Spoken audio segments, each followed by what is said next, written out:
By the virtue of authority vested in me, representing the Vice Chancellor, Professor Mthembu, and the Chancellor, Madam Nyembezi, I constitute the congregation of Durban University of Technology.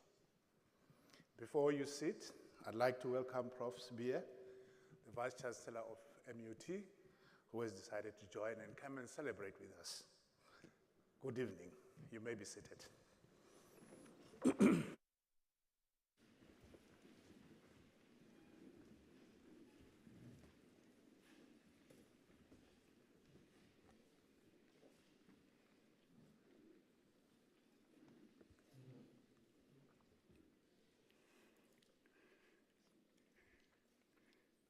Sanbonan. Molweni. Au, dumelang. Good evening. Welcome to the 2024 Spring Graduation Ceremony of the Durban University of Technology, DUT. My name is Uphumzile Xulu. I am the engagement practitioner under the Office of the Deputy Vice Chancellor for Research, Innovation and Engagement here at DUT. It is an honor to be the program director for this graduation ceremony.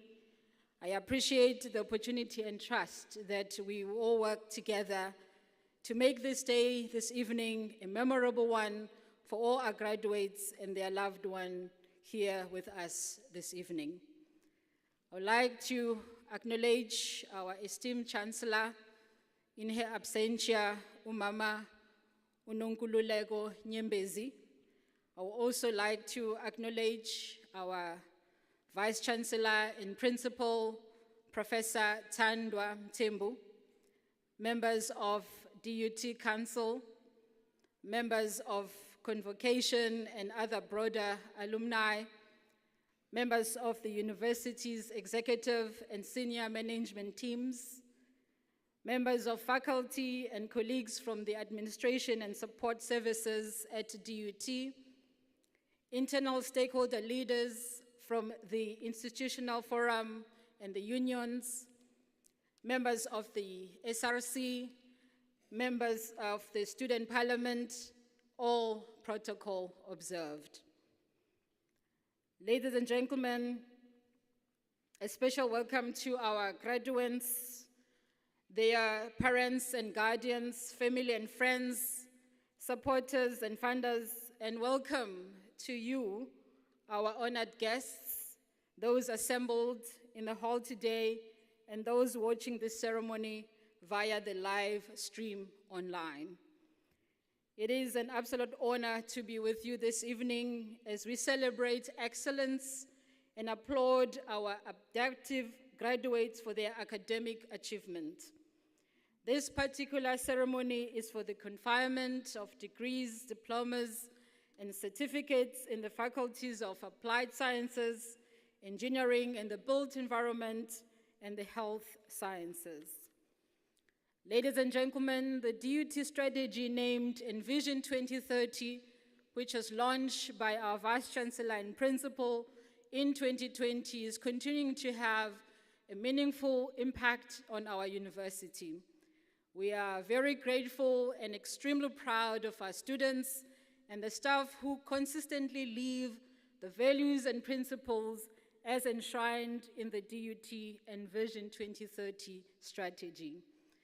A total of 929 adaptive graduates will graduate as we host 3 graduation ceremonies in Durban today. So for 2024, DUT would have produced close to 8,000 adoptive graduates. This deserves a round of applause. This spring, keeping the trend like in the previous years, 56% of our adaptive graduates are women. Which means that ladies continue to dominate the graduate list and that girl power is alive and well at the Durban University of Technology. Amandla Tuyimbogoto, Amandla! Congratulations, ladies, and keep rising. On stage with us today, we have the sign language practitioner to assist our guests with hard of hearing. Those who borrowed our headsets for the language translation service from English to isiZulu, please switch this on, and please remember to return the headset after the ceremony. We have paramedics and an ambulance on standby, so if any person requires medical assistance, please notify one of our ushers so that we can provide emergency help. Just an announcement, the Center for Quality Promotion and Assurance is conducting a survey amongst all graduates. There are iPads available to assist with survey. Please check with our team before you leave. Also, you can click on the link that will be sent to you via SMS, and we thank you in advance for participating in the survey. Ladies and gentlemen, before we get to the formal part of the ceremony, I would like to call upon the award-winning DUT Chorale, which is going to be coming on stage shortly, to give us a musical interlude. So ladies and gentlemen, as they make themselves to the stage, let's give them a big round of applause.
Anyone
Kwaze kwamnandi e-DUT.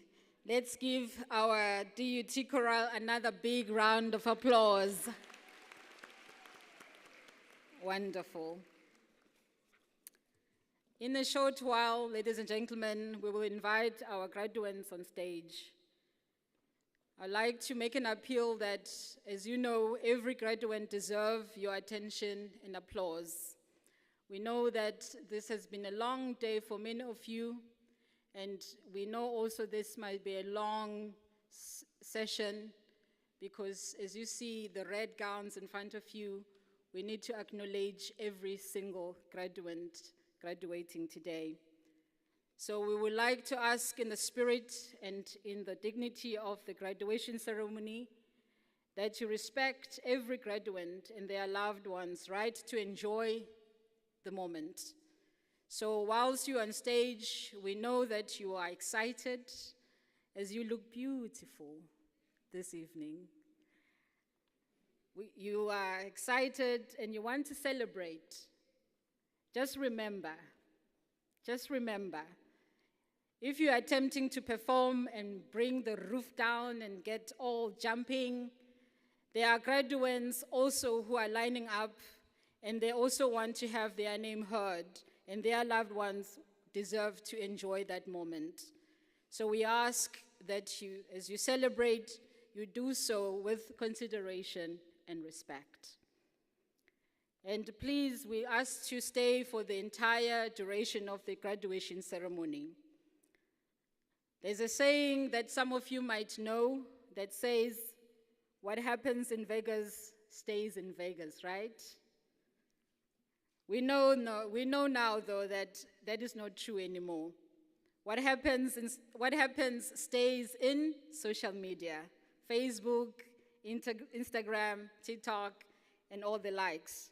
So we would like to ask that you tag us as you share your special and epic memories on various social media platforms by using our social media handle, #DUTGrad24. We will not be able to attend all your graduation parties, but we would like to see some photos, some videos of these parties. So please tag us using, again, #DUTGrad24 handle. Graduates, please be prepared to be lined up and approach the stage.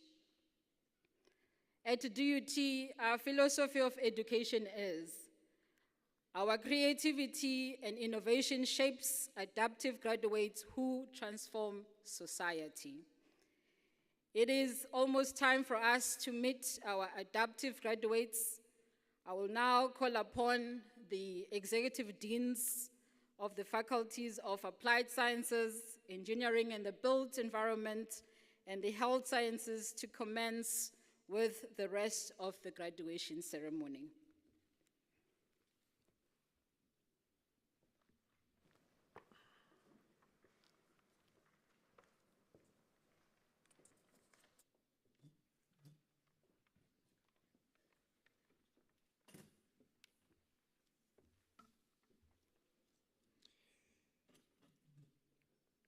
Interim Deputy Vice Chancellor, Teaching and Learning, I have the honor to request you to confer degrees and award diplomas on the graduandi and diplomandi from the Faculty of Applied Sciences, who will be presented to you and in absentia to those whose names appear on the program.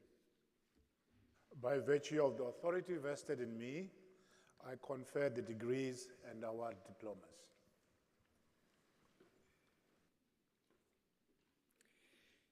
Degree of Doctor of Applied Sciences.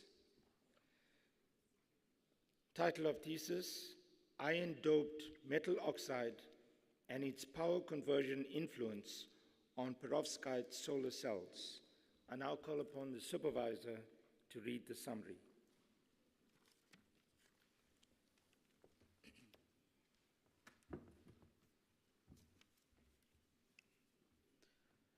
The study examined the influence of zinc-doped titanium dioxide on the power conversion efficiency of perovskite solar cells.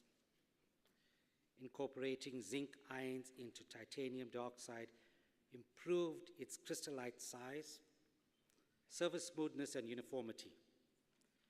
The doping reduced the material's band gap to 3.38 electron volts, enhancing electron transfer efficiency. Experimentally, solar cells with 2 mole% zinc doping achieved a power conversion of 5.67%. Further optimization, including adjusting donor and acceptor doping and reducing the band gap of the perovskite absorber layer, increased the efficiency to 10.79%. Adding a cubic silicon carbide interfacial layer between the electron transport layer and the absorber layer reduced the conduction band offset and achieved a maximum efficiency of 12.09%. The study demonstrates that zinc doping, layer optimization, and band gap alignment can significantly enhance the performance of perovskite solar cells.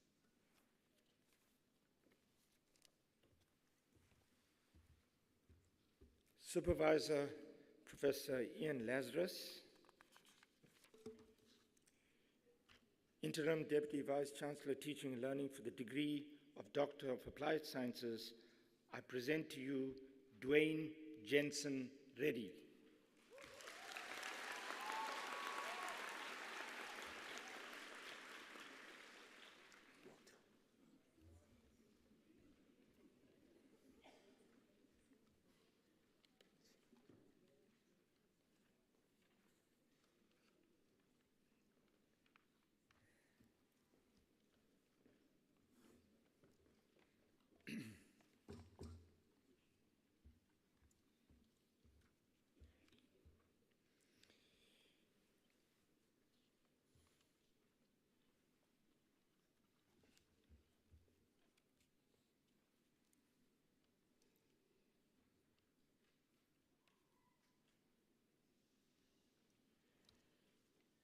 Degree of Doctor of Philosophy in Biotechnology. Title of thesis, a mucocirculoids-based integrated biorefinery. I now call upon the supervisor, Professor Kay Permall, to read the summary.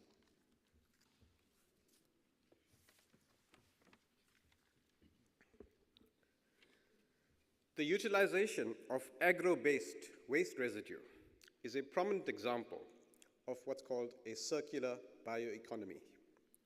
In South Africa, about 7.5 million tons of sugarcane is produced as a waste bioproduct. And most of this is burned, which is an environmentally unfriendly process, which generates particles in the air and gaseous emissions. In this study, a novel method was combined with the use of alkalic salts and glycerol. It was established at a moderate temperature with the resultant hydrolysate being able to support enzymatic saccharification and microbial fermentation without the need for detoxification. This enabled an integrated biorefinery approach that utilized the filamentous fungus Mucor cercoilanoids, and the yeast Saccharomyces cerevisiae to consume the sugarcane bagasse hydrolysate to produce lipids, chitosan, lignin, proteins, and ethanol, all of which have commercial value. Subsequently, the lipids were shown to be suitable for biodiesel production. The chitosan and lignin were used to make a bioplastic with enhanced thermal stability. The proteins possessed an amino acid profile that made them suitable for use in animal feed. This study therefore presented strategies to address feasibility concerns concerning the production of fungal chitosan, biodiesel, and bioethanol from lignocellulosic waste, while realizing the goal of a circular bioeconomy. 2 journal articles and 1 international conference presentation were produced by the candidate during the study.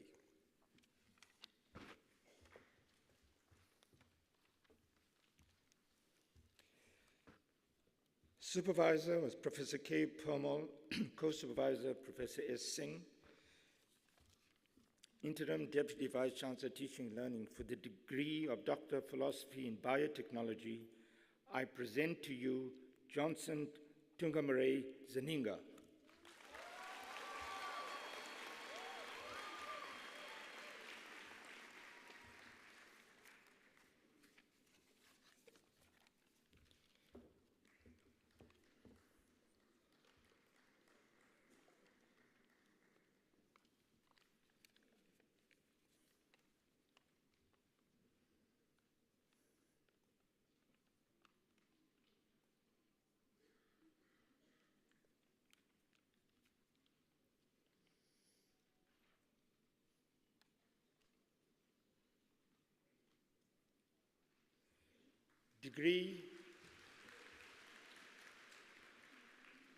Degree of Doctor of Philosophy in Chemistry, title of thesis, Synthesis and Characterization of Electrospun-based Composites for Remediation of Selected Pharmaceutical Pollutants in Wastewater. I now call upon the supervisor to read the summary.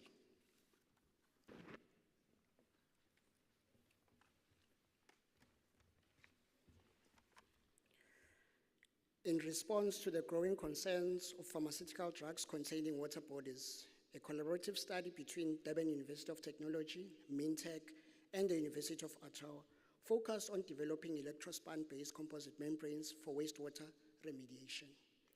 The research specifically targeted antiretroviral drugs and non-steroidal anti-inflammatory drugs. The candidates synthesized molecular imprinted polymers through bulk polymerization and incorporated them into polyvinyl alcohol and polyethylene terephthalate to create an MIP-PVA and MIP-PET composite, enhancing absorption of pollutants. Comprehensive analysis of wastewater treatment facilities helped quantify the presence of these contaminants. The MIP and MIP-PVA composite demonstrated over 90% absorption efficiency for both ARVs and NATEs within the initial 10 minutes. The findings significantly advanced the design and efficiency of composite membranes, contributing to environmental remediation technologies. The research culminated in 4 publications in high-impact journals and multiple presentations at local and international conferences, highlighting its importance within the scientific community.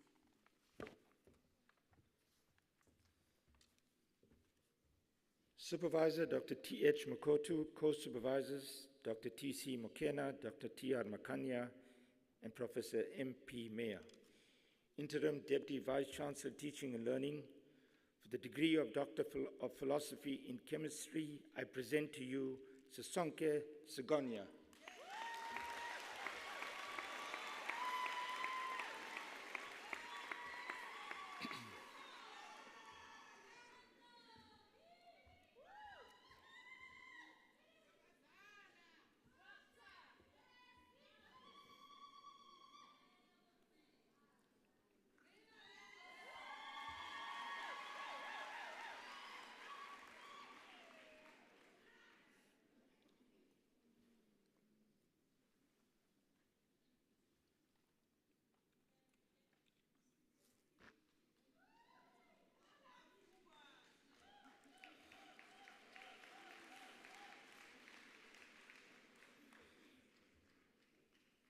degree of Doctor of Philosophy in Food and Nutrition, title of thesis, Development, Validation, and Implementation of a Sustainable, Nutrition-Sensitive Agriculture Toolkit to address food and nutrition insecurity in Lesotho.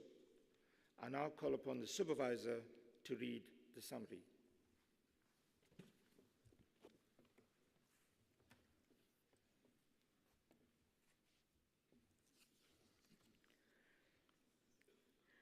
In this research, the candidate developed, validated, and implemented a sustainable, nutrition-sensitive agricultural toolkit to improve food and nutrition insecurity among rural, small-scale female farmers residing in Maparane and Makola villages in Lesotho. The toolkit had two components, namely a sustainable agricultural program, which investigated current agricultural practices to identify areas of improvement and production of value-added products for household consumption and for commercial purposes. The nutrition-sensitive agricultural program focused on nutrition education, food safety, and food preservation. The toolkit was used to introduce and educate the farmers in agribusiness, agro-processing using greenhouse tunnels with irrigation and temperature-controlled system for both household consumption and local small-scale commerce. After implementing the developed toolkit, results indicated that there was an improvement in agricultural knowledge and practices. The farmers' fresh vegetable production increased in yield and variety. Pre- and post-harvesting techniques also improved. Furthermore, the female farmers' food safety, nutrition knowledge, and food preservation practices to maximize nutrition adequacy and minimize food wastage at a household level improved.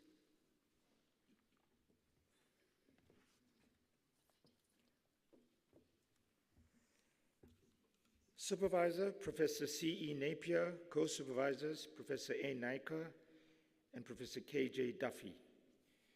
Interim Deputy Vice-Chancellor, Teaching and Learning for the degree of Doctor of Philosophy in Food and Nutrition, I present to you Lesebo Barbara Motepu.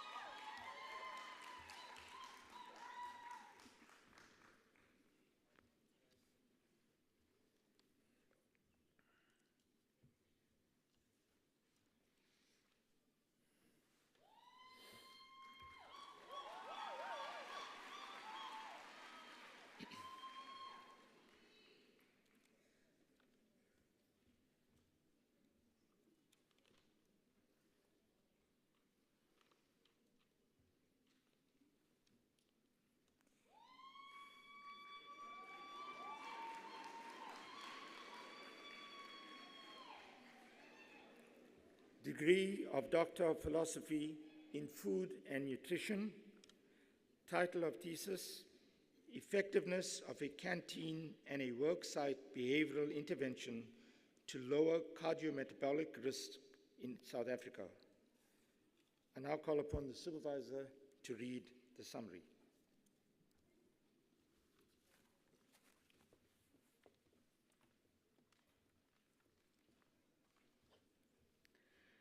Chronic lifestyle diseases like type 2 diabetes, hypertension, and dyslipidemia are modifiable.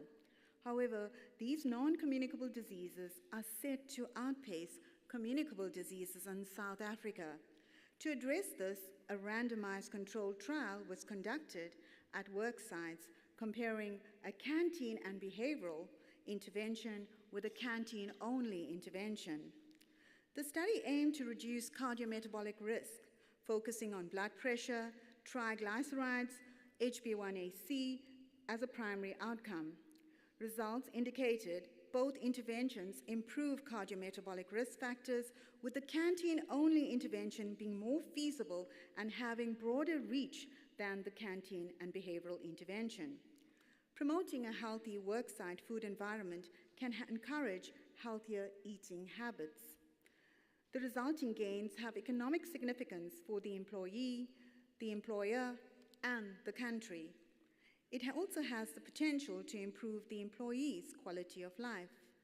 This research resulted in 2 high-impact factor journal publications, a national workshop and conference presentation, and international collaboration with Yale University, and training visits to work sites in Nepal and India.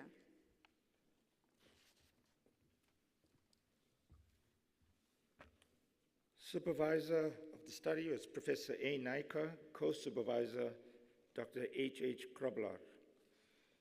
Interim Deputy Vice-Chancellor Teaching and Learning for the degree of Doctor of Philosophy in Food and Nutrition, I present to you Yvonne Shanita Singh.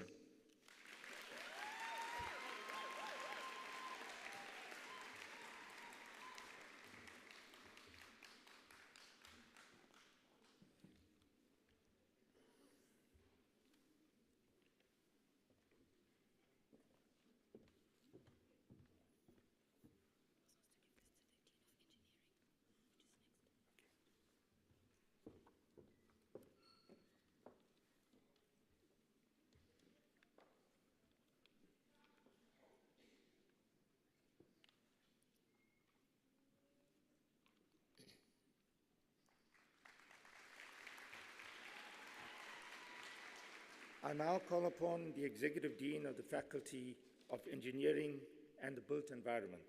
Thank you.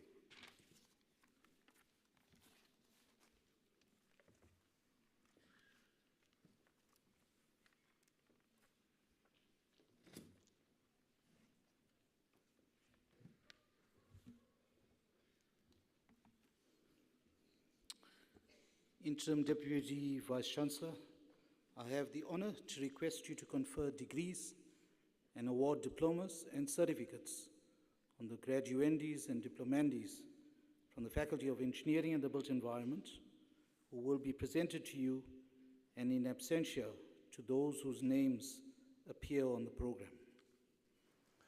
By virtue of the authority vested in me, I confer the degrees and award diplomas. For the degree of Doctor of Engineering, with the title Synergistic Influence of a Magneto-Bioelectrochemical System and Metal-Based Additives on the Anaerobic Digestion of Sewage Sludge, supervised by Professor Ratilal and Professor Bakare. I'll read the summary. Wastewater producing industries face significant challenges from toxic pollutants, which, when discharged into oceans and rivers, contaminate water bodies and pose serious environmental threats. All at once, the overall reliance on fossil fuel-based energy and generation of gas emissions negatively impacting the environment, and the prices of fossil fuels that are ever rising have pushed researchers to search for renewable energy technologies. This work tackles these issues by aligning with the UN's SDGs, specifically clean water and sanitation, affordable and sustainable energy, and climate action, aligned with the strategic objectives of DUT Envision 2030 strategy. This work emphasizes societal impact, sustainability, and innovation. The study aimed to optimize the synergy of metal-based anaerobic additives and a magneto-bioelectrochemical system on anaerobic digestion to maximize the process performance through increased biogas generation, electrochemical efficiencies, and contaminant removal rates. The novel synergy of magnetic nanoparticles and magneto-BES improved the performance of the anaerobic process. Furthermore, the influence of upscaling a magneto-BES was investigated to explore the practicability of magneto-BES for large-scale applications. The results showed a highly efficient and reliable approach for energy generation, wastewater treatment, and human health protection. In conclusion, the findings suggested that the proposed system could be a feasible choice for reducing and dealing with some of the challenges facing the water and electricity sectors. The work has produced 9 accredited journal papers and 5 local and international conference papers. For the degree of Doctor of Engineering, I present to you Madondo Slaganiso Ivan. Congratulations.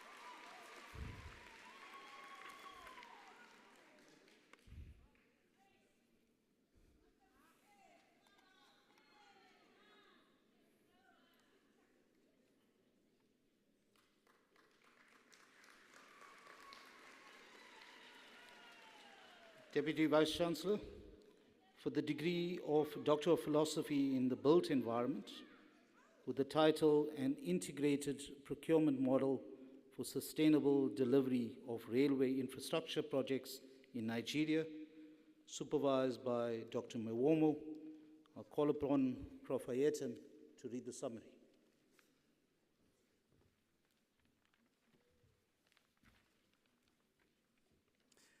The delivery of Nigerian railway infrastructure project has faced significant setbacks due to inefficient procurement processes and unsuitable approaches. Historically, these projects have been plagued by various anomalies leading to delays and suboptimal outcomes. To address this issue, a shift towards sustainable procurement is essential, as it promises improved project delivery outcomes. This study aims to develop an integrated procurement model for sustainable delivery of railway infrastructure projects in Nigeria. Employing a mixed research method approach, the study utilized a combination of structured interview and questionnaires, surveyed together data from railway professionals working with the Nigerian Railway Corporation, NRC, and the Federal Ministry of Transportation in Nigeria. The data collected were analyzed using Smart PLS 4 software to identify the constructs that predict sustainable procurement and to develop the integrated procurement model. This study discovered that poor funding significantly hinders the adoption of sustainable procurement practices. The analysis revealed a 5-construct model essential for sustainable delivery of railway infrastructure projects in Nigeria. These constructs collectively form a comprehensive sustainable procurement model. The 5-construct model identified in the study effectively predicts a sustainable procurement approach for railway infrastructure projects. Partial least square structural equation model, PLS-SME, supported the significant influence of identified barriers on the adoption of sustainable procurement. This study contributes to the body of knowledge on sustainable procurement of railway infrastructure, particularly within the Nigerian context. The study equips stakeholders with critical insights into the drivers and barriers associated with sustainable procurement. Policymakers can use the findings to develop framework and policies that encourage sustainable procurement practices. The model hopes to facilitate the successful adoption of sustainable procurement approaches in future projects by addressing the critical issues in procurement processes and incorporating sustainability principles. This integrated procurement model aims to improve the delivery and outcome of railway infrastructure projects in Nigeria. Thank you.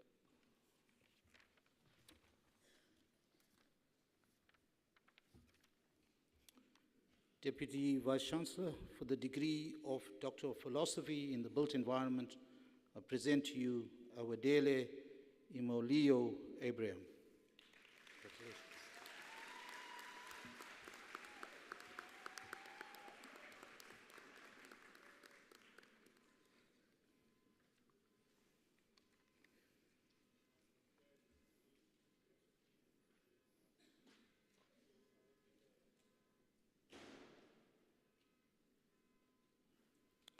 Deputy Vice-Chancellor, in absentia, I will just announce 3 names of international doctoral students that are not present here but are watching online. Begum Sabana Ara, the title Preparation and Characterization of Biocomposites for 3D Printing, supervised by Professor Kenny and Dr. Krishnan. Oja Somnath, the title A Study on Static and Dynamic Mechanical Fractography, Thermal and Morphological Analysis of E-glass reinforced polyester composites for marine application, supervised by Prof. Kenny and Prof. Mohanty. And Rath Abjesh Prasad with the title Preparation and Characterization of Graphene Oxide and Carboxyl Functionalized Multi-Wall Carbon Nanotube Polyester Hybrid Nanocomposites for Water Pollution, supervised by Prof. Kenny and Dr. Krishnan. I now call upon the Executive Dean of the Faculty of Health Sciences.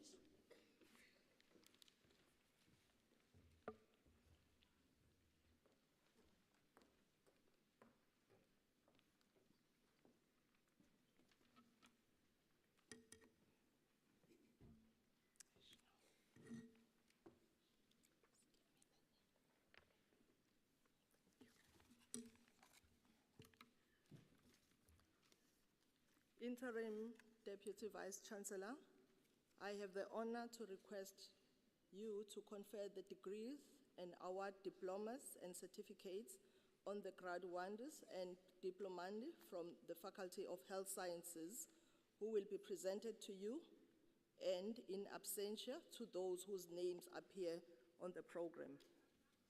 By virtue of the authority vested in me, I confer degrees and award diplomas to the candidates presented.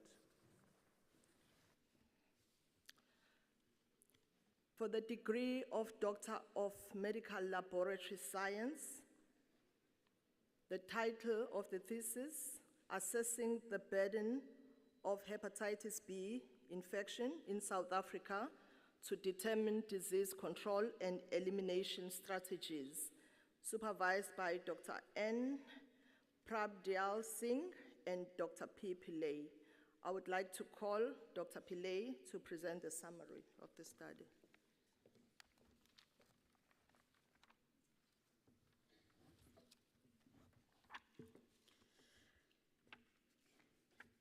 In 2016, the World Health Organization adopted a resolution to eliminate hepatitis B by 2030.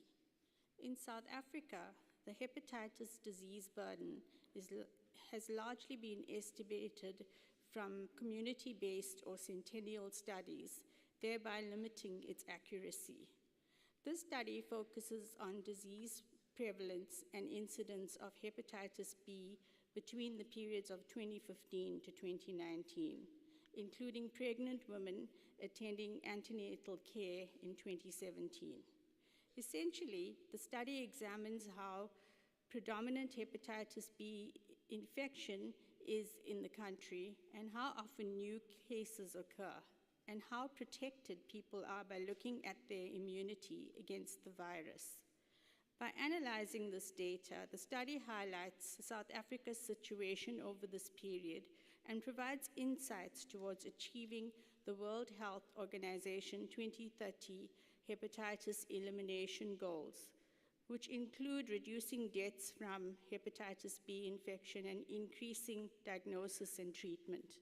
This research demonstrates that hepatitis B infection is a significant health issue in South Africa with high prevalence rates and varying levels of immunity among different population groups. The prevalence of hepatitis B amongst pregnant women was alarmingly high at 11.24%. These findings alerted us to the increased probability of vertical transmission, representing a concerning source of disease burden in the country. It also stresses the importance of prevention, particularly through vaccination. The study used a deterministic hepatitis B transmission model to predict what might happen if a birth dose vaccination program was introduced. The developed model suggested that administering a hepatitis B birth dose vaccination to newborns could greatly lower the number of new infections and improve the overall burden of disease. In summary, the study provides insights into hepatitis B in South Africa and highlights the significant impact of implementing a birth dose. The strategy is essential for reducing the hepatitis burden and accelerating progress to achieving the WHO elimination goal. 2 publications in international accredited journals have emanated from this research, and a 3rd publication is currently under review.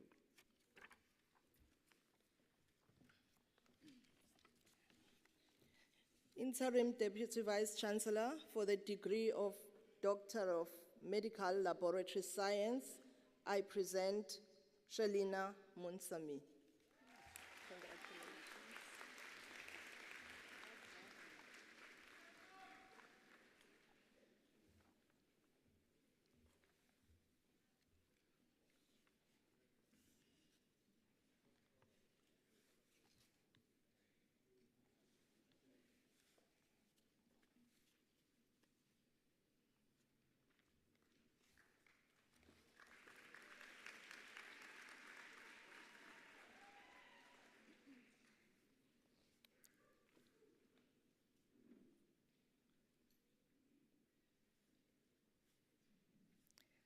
Interim Deputy Vice Chancellor for the degree of Doctor of Nursing, the study titled A Framework to Explore Traditional, Complementary, and Alternative Medicine Use for Children and Healthcare Facilities in eThekwini District, supervised by Professor T.S.P. Ngongo and Dr. Sokhela. I would like to invite Dr. Sokhela to come and give the summary.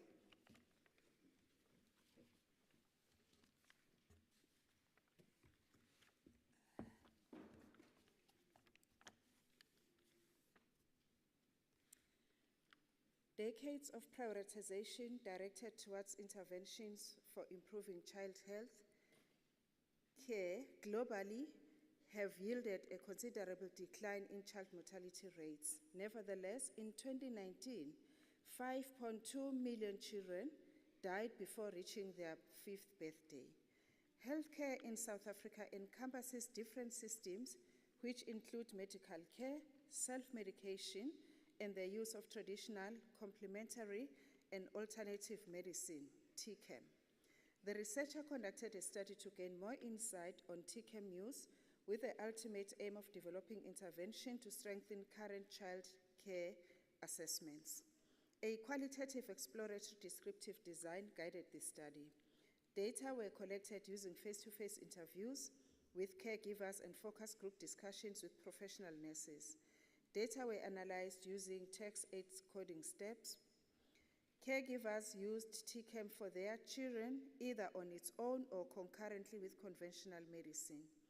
Professional nurses reported a high prevalence of TCAM use for children. However, they stated that inquiry regarding its use was only conducted if they suspected its use in critically ill children. This revealed the need for a routine guided inquiry, hence a framework to explore the use of TCAM in children attending healthcare facilities with guidelines for implementation was developed. Successful implementation of the developed framework in conjunction with integrated management childhood illnesses would constitute holistic and culturally sensitive care that would improve the prognosis and survival of children.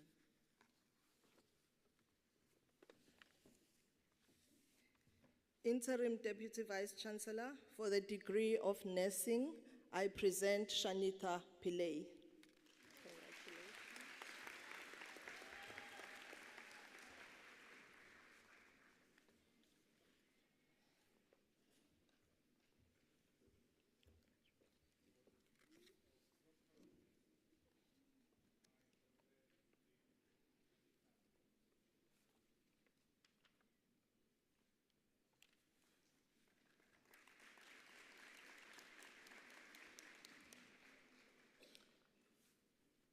Interim Deputy Vice Chancellor,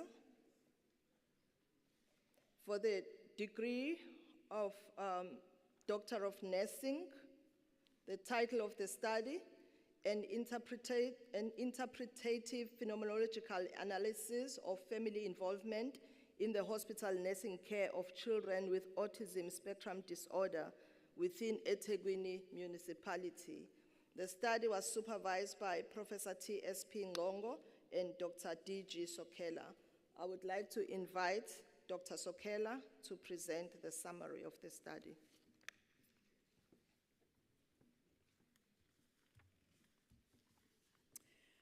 Autism spectrum disorder, ASD, is characterized by dramatic impairments in communication, social interaction, and repetitive patterns of behavior resulting from a neurodevelopmental disorder of the brain. Hospitalization of children with ASD can be very stressful because of sensory overload, impaired ability to communicate, disruption of routine, an unfamiliar environment, and the illness for which the child was admitted. This can provoke difficult behavior such as uncontrolled crying, screaming, biting, scratching, and other self-injurious behavior. Therefore, a nurse who is not knowledgeable about ASD often finds it very difficult to nurse a child with ASD. Nurses' lack of knowledge about ASD results in poor nursing care of these children, and this can be resolved by efficiently involving parents in the care of their children. The study aimed to develop in-depth insight into family involvement in the provision of in-hospital care of children with ASD in order to develop a framework for the improvement of family involvement in the hospital nursing care of these children. The study design was interpretive phenomenological analysis, which is a qualitative approach. Sampling achieved through maximum variation purpose sampling. 4 themes and 17 sub-themes emerged. The findings highlighted that nurses' lack of knowledge and time, and they were not listening to parents. Both nurses and family participants acknowledged the importance of family involvement in the care of a child with ASD in hospital. The Neil Williams framework for the improvement of family involvement in the hospital nursing care of a child with ASD was developed using empirical data from the study findings. Newman systems model, Bowen's family systems theory, and the theory of family care during critical illnesses. This framework was validated using a Delphi method of validation. The involvement in the family in the hospital care of children is crucial, and this can be achieved through the implementation of the 4 components of empowerment, namely information sharing, proximity, attitude, and generic resources. The framework that was developed can contribute to improving nursing care for the inpatient experience of children with ASD and their families in the eThekwini region of KwaZulu-Natal.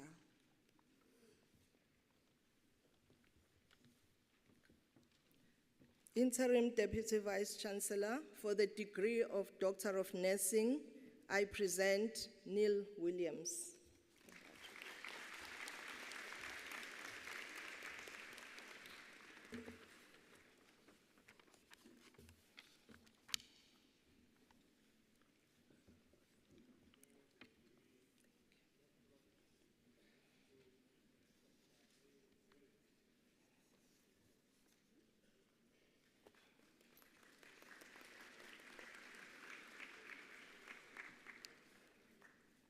For the degree of Doctor of Philosophy in Health Sciences, a study titled Towards Integrated Care of the Breast Cancer Patient, Perspectives on the Challenges and Opportunities of Medical Pluralism in a Desperate Society.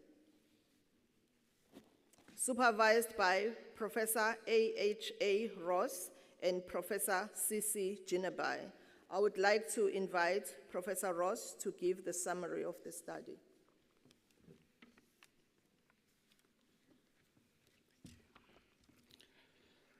Medical pluralism refers to the coexistence of many different practices and products within a healthcare landscape. Practices not routinely included in biomedical treatment protocols are often collectively referred to as traditional, complementary, and alternative medicine, or TCAM. Patients with cancer are high utilizers of TCAM, yet many patients do not disclose TCAM use to oncologists, and many oncologists do not engage in TCAM discussions with patients. Formalized integrative oncology incorporates evidence-based practices from the pluralistic landscape and could offer clarity to patients and oncologists within medical pluralism. This study sought to explore TCAM choices and experiences of South African cancer patients and oncologists, and to ascertain the challenges and opportunities for the growth of integrative oncology in the local setting.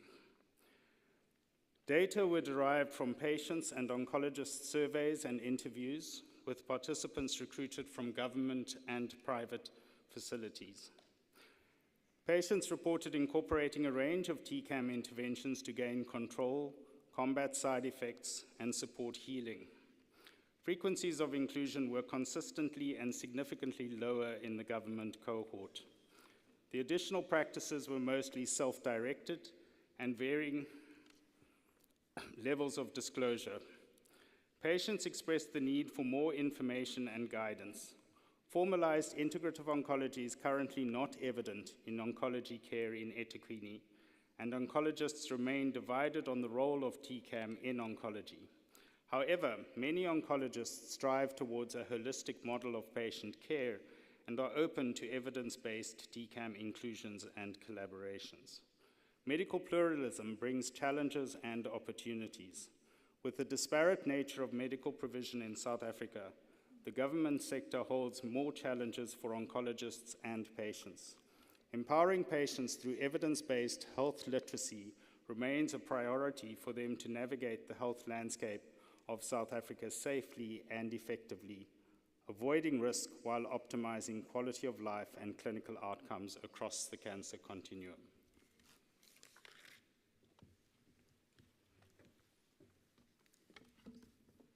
Interim Deputy Vice Chancellor, for the degree of Doctor of Philosophy in Health Sciences, I present Jennifer Ducray.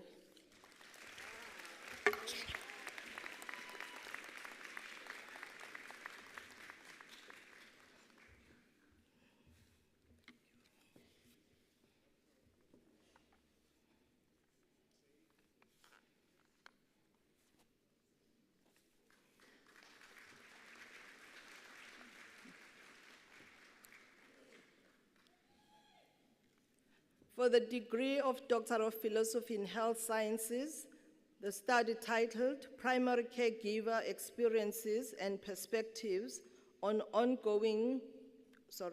caring for a child with chronic kidney disease within a South African context. The study was supervised by Professor J.K. Adam.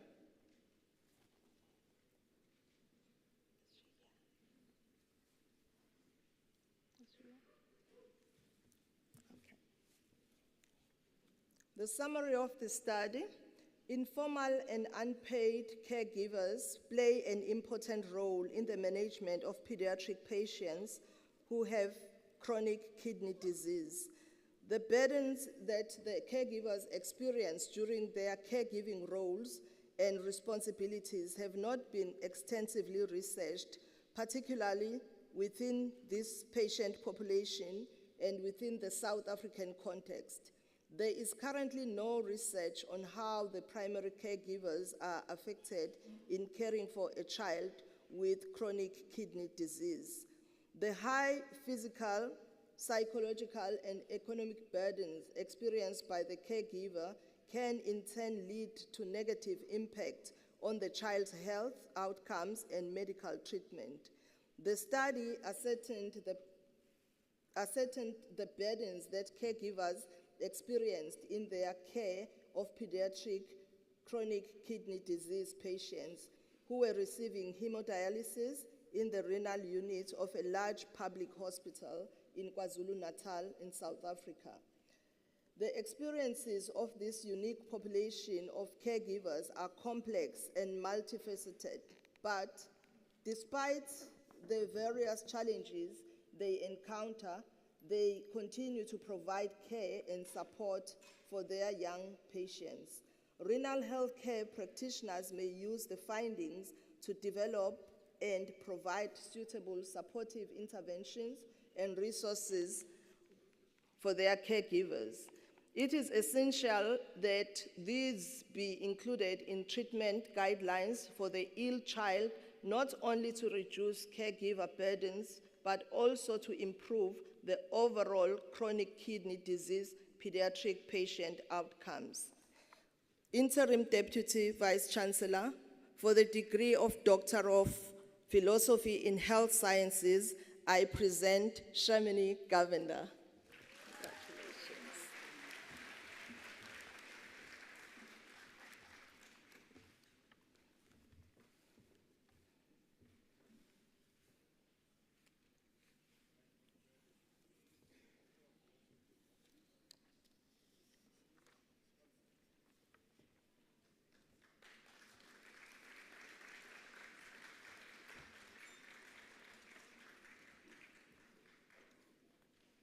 For the degree of Doctor of Philosophy in Health Sciences, the title of the thesis was An Exploration of the Adoption of Personal Non-Pharmaceutical Intervention Measures by Students at a University of Technology in response to the COVID-19 pandemic. The study was supervised by Prof. F. Hafeji and Prof. C.C. Jinabai. I would like to invite Prof. Hafeji to give the summary of the study.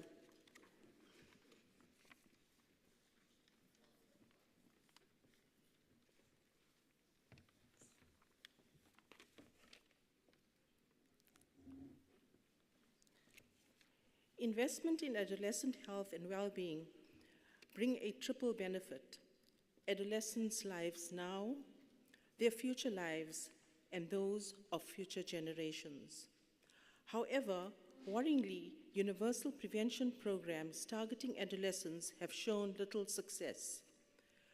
Whilst there is a need for specificity in adolescent intervention design, there is a lack of in-depth understanding of the influences on the adoption of positive health behaviors in this group.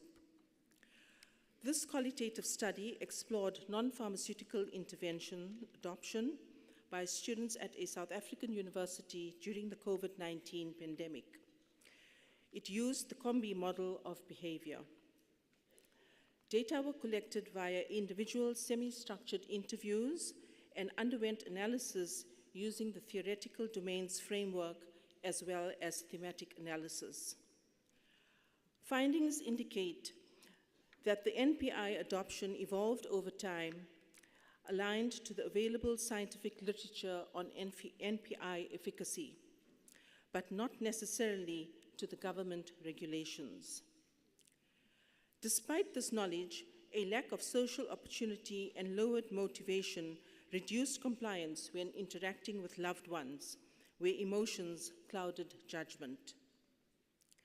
The major themes that emerged included the need for autonomy in health decision-making, the importance of social connection, the desire for normality, a sense of duty to others, and the need to include young people in the development and communication of targeted behavior intervention.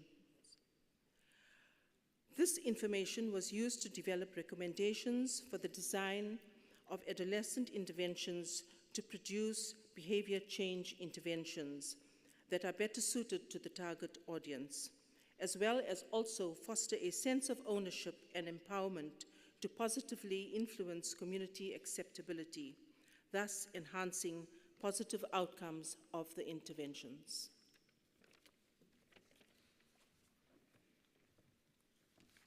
Interim Deputy Vice Chancellor, for the degree of Doctor of Philosophy in Health Sciences, I present Colette Kell.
For the degree of Doctor of Philosophy in Health Sciences, a study titled Guidelines to Promote Patient Acceptance of Maternity Facility-Based Delivery at Primary Healthcare Facilities in KwaZulu-Natal Province in South Africa.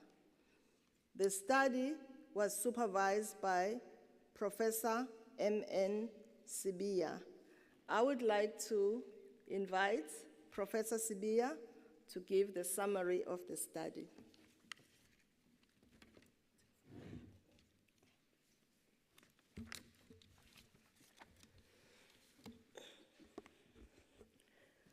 More than half of all births in developing countries take place outside health facilities and without skilled birth attendants.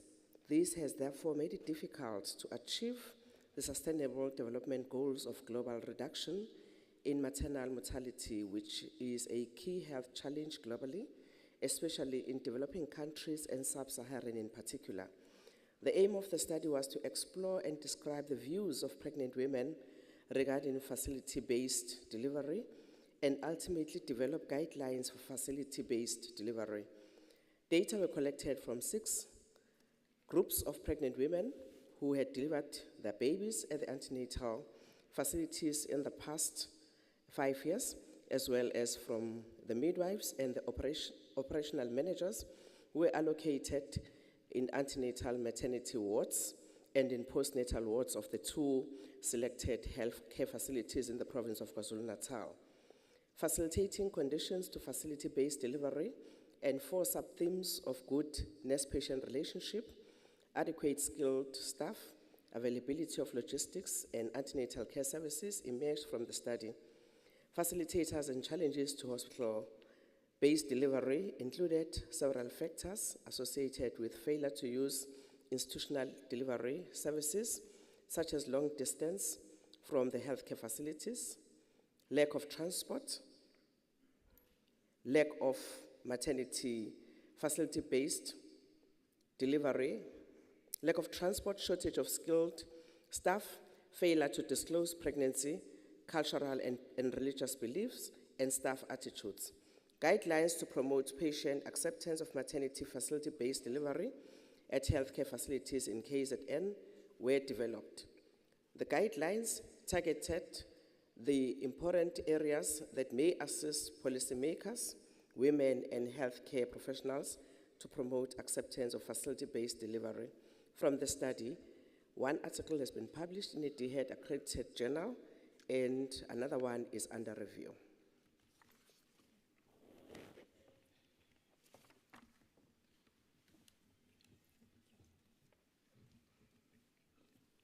Interim Deputy Vice Chancellor, for the degree of Doctor of Philosophy in Health Sciences, I present Puseletso Ruth Mlotra.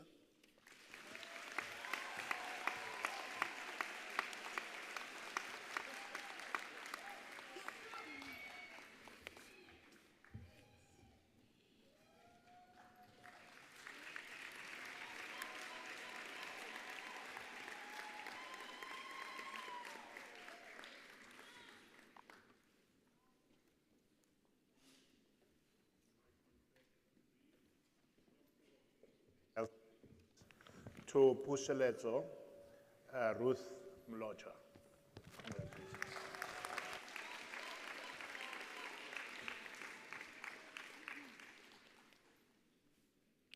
Interim Deputy Vice Chancellor, for the degree of Doctor of Philosophy in Health Sciences, the study titled Healing with Horses, Equine-Based Therapy as a Therapeutic Modality in Social Work Practice in the South African Context, supervised by Professor R. Bagwan. I would like to invite Prof. Bagwan to come and give us the summary of the study.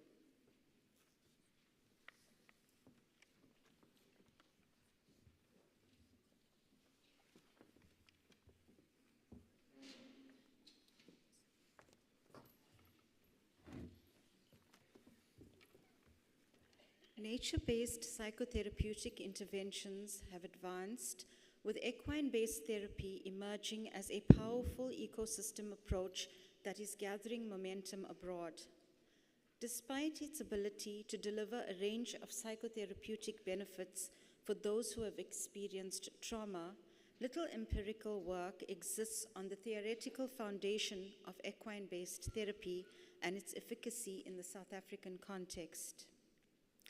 Guided by qualitative research methodologies with an instrumental case design, Ms. Naidu conducted semi-structured interviews with 15 equine therapists. By undertaking a journey through equine farms, she was able to glean rich insights into the principles and processes of equine-based therapy, thereby enabling a deeper understanding of how it is facilitated in the natural environment through the intimate interaction between humankind, horses, and practitioners as co-therapists. The narratives emerging from the interviews coalesced into 11 themes which supported its powerful therapeutic benefits in relation to depression, anxiety, suicidal ideation, child abuse, domestic violence, post-traumatic stress disorder, and family dysfunction. Its findings have unraveled the complexities of human therapeutic work with horses and has transformed how mental health practice can interweave the insights gathered from equine-assisted therapy in the recovery of those presenting with mental health distress.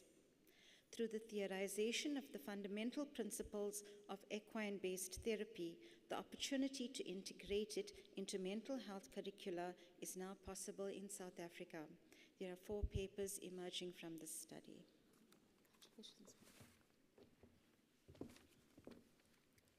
Interim Deputy Vice Chancellor, for the degree of Doctor of Philosophy in Health Sciences, I present Laris Naidu.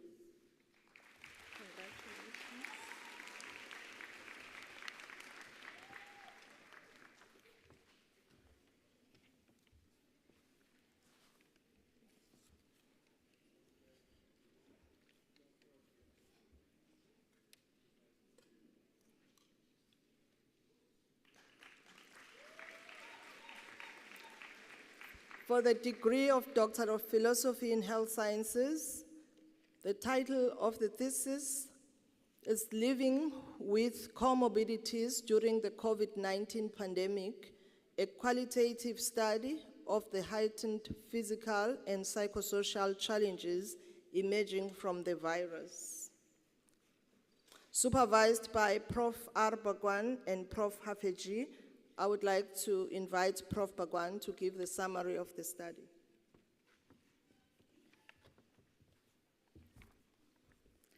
The COVID-19 pandemic transcended geographic, socio-economic, and cultural boundaries through its relentless spread globally.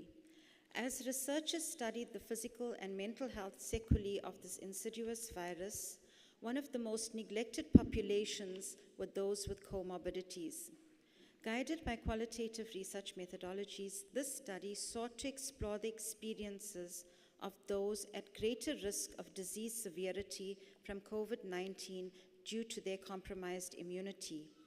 This was done through semi-structured interviews with 26 patients attending a public health clinic in KwaZulu-Natal. Thematic analysis of the data reflected the heightened onslaught of the virus for those grappling with comorbidities, particularly respiratory illness and the need for hospitalization due to infection. Those hospitalized acquired long COVID respiratory manifestations and encountered debilitating health effects ranging from heart-related challenges to excessive malaise. Others experienced long COVID symptoms which coalesced into protracted periods of recovery, consequently eroding their financial and family well-being. As many engaged in intense periods of self-isolation to protect themselves, they experienced greater social disconnectedness and alienation. This birthed a higher burden of mental health problems, including anxiety, sleep and post-traumatic stress disorders, and other psychopathological variations.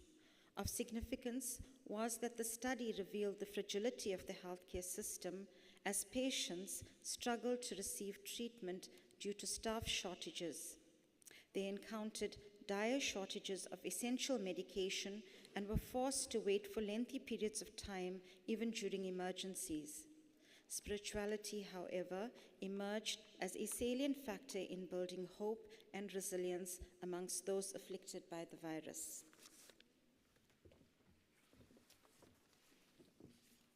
Interim Deputy Vice Chancellor, for the degree of Doctor of Philosophy in Health Sciences, I present Sunil Nirpath.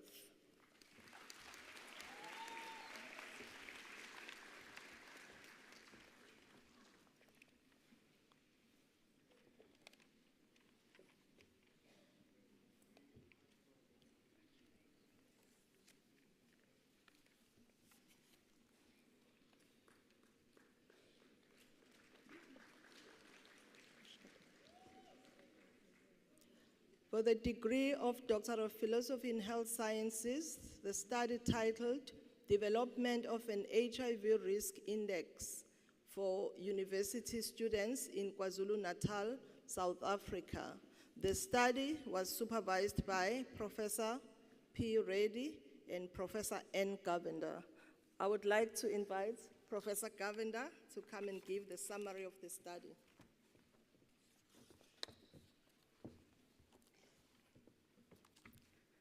In South Africa, young people aged 15 to 24 years are vulnerable to HIV infection. University students comprise a proportion of this age group, and thus this case control study aimed to analyze the behavioral and socioeconomic components of risk associated with HIV infection in an attempt to design an evidence-based HIV risk index tool. The study was conducted amongst 4 public universities in KwaZulu-Natal using a structured and validated questionnaire. The sample included 375 HIV uninfected and 125 HIV infected participants. Our findings demonstrate a significant association between socioeconomic measures, risky sexual behaviors, and HIV seropositivity. Food insecurity increased the likelihood of multiple partners, transactional sex for money, and transactional sex for basic needs. Participants who accessed the government funding scheme and shared the bursary and/or loan options were more likely to be HIV seropositive. Heavy episodic drinking, drugs before sexual intercourse, and having a higher number of lifetime sexual partners also increase their likelihood of having multiple concurrent sex partners. High-risk behaviors, including sex with multiple partners and inconsistent condom use, were more prevalent among HIV uninfected participants. Notably, both HIV-infected and uninfected participants demonstrated a better understanding regarding modes of HIV transmission compared to prevention methods. Participants with poor knowledge regarding HIV prevention and transmission were also more likely to be HIV positive. Our findings were subsequently used to develop an HIV risk index tool, which comprised 17 factors. Questions were formulated based on variables used in the data analysis, and an aggregated score was used to formulate 3 risk categories, namely low, medium, and high. Our findings highlight the importance for public health officials to consider various aspects of HIV risk in the university student population when designing interventions. Furthermore, knowledge and awareness regarding personal HIV risk levels may encourage safer sexual practices. The risk index tool developed can be a potential public health tool for use by healthcare professionals to measure HIV risk amongst this vulnerable population. Future studies will be done to test the risk index tool in a cohort study using this population. Findings from this study have been published in 2 peer-reviewed international journals. 2 additional manuscripts are currently under review in DOET-accredited journals.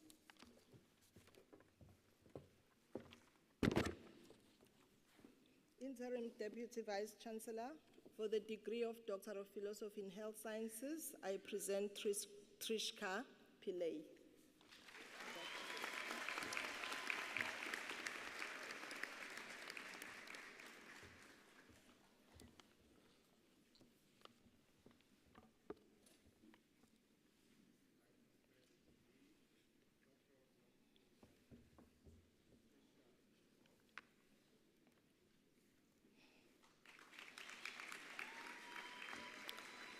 For the degree of Doctor of Philosophy in Health Sciences, the study titled Towards the Conceptualization and Institutionalization of Community Engagement in India, an exploratory study at Indian higher education institutions. The study was supervised by Professor R. Bhagwan and Professor M. Singh. I would like to call Prof. Bhagwan to come and give the summary of the study.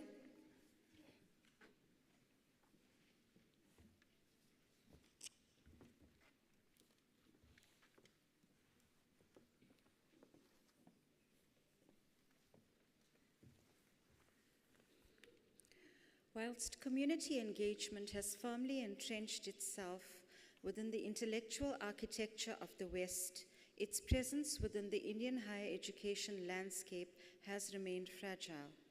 This prompted Ms. Singh to journey across India to explore how the social responsibility mandate was being advanced at Indian higher education institutions. Interviews with 50 executive administrators and academics at 8 universities with the best social responsibility practices enabled rich insights into how engagement acted as a pathway to connect students with issues confronting the health and well-being of Indian communities. Community-based participatory health research emerged as an important mechanism in addressing social justice issues in disadvantaged communities, as a means of acquiring indigenous knowledge and in the co-production of contextually relevant health knowledge. This coalesced into a set of strategies to interweave engagement into higher education in the global South. This study reflects Ms. Singh's deep personal commitment to the plight of marginalized communities. as the former India coordinator of the UNESCO Chair in Community-Based Research and Social Responsibility in Higher Education, she has trained researchers and practitioners on the principles of community-based participatory research globally. She has championed social transformation for disadvantaged community groups in India, including rural women, youth, and farmers, whilst amplifying their voices in driving social change. This study and others have resulted in numerous publications and book chapters which reflects community voices and knowledge on health and social transformation. She has most recently shared her findings at the Living Knowledge Conference in Spain and the European Higher Education Forum in Ireland.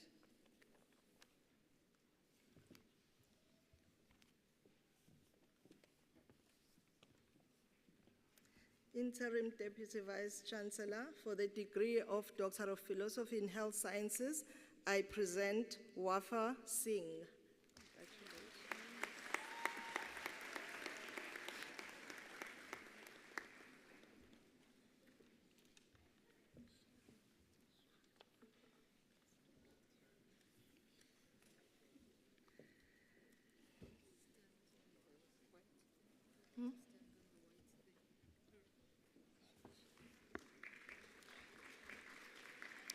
For the degree of Doctor of Radiography, the study titled A Model to Develop and Promote Knowledge and Practice of Breast Self-Examination Among African Women in Rural KwaZulu-Natal Province of South Africa. The study was supervised by Professor M.N. Sibia and Dr. T.E. Koza. Prof. Sibia will give us the summary of the study.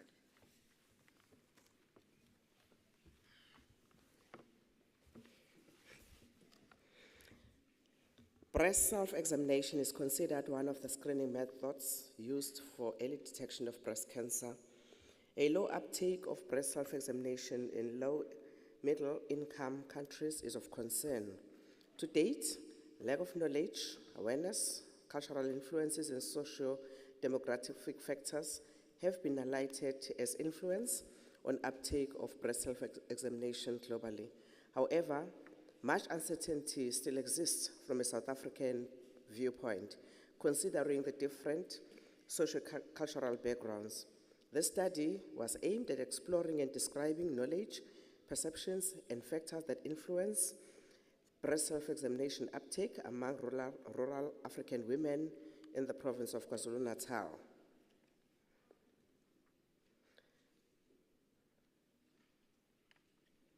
Of South Africa, and ultimately develop a model to promote the knowledge and practice of breast self-examination. The study was guided by the care-seeking behavior theoretical framework, in-depth, semi-structured, one-on-one interviews with African women aged 20 or older who resided in the rural Ilembe district of the province of KwaZulu-Natal. Data saturation was achieved with 22 participants. Data were transcribed verbatim and analyzed using deductive thematic analysis. Several factors were found to influence the practice of breast self-examination among rural South African women.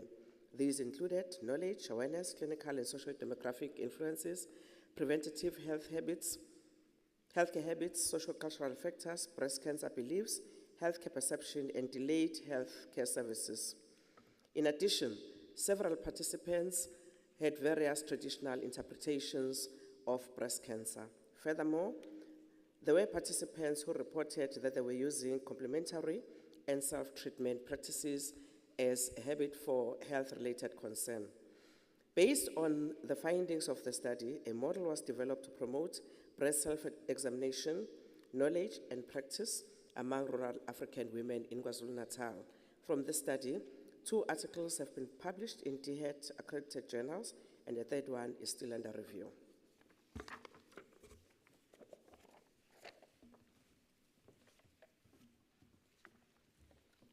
Interim Deputy Vice Chancellor, for the degree of Doctor of Radiography, I present Nelisha Salma.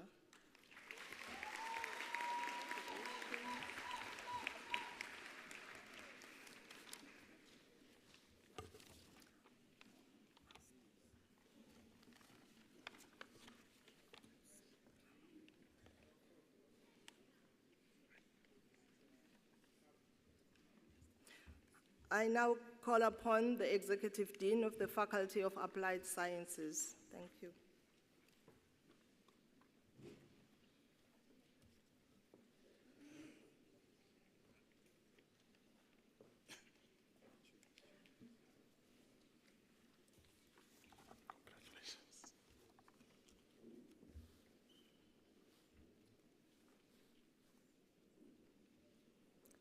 Degree of Master of Applied Science in Biotechnology.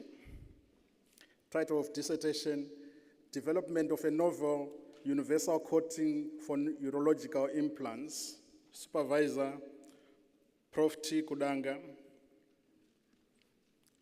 Interim Deputy Vice Chancellor, for the degree of Master of Applied Science in Biotechnology, I present to you Mduduzi Humphrey Shongwe, cum laude.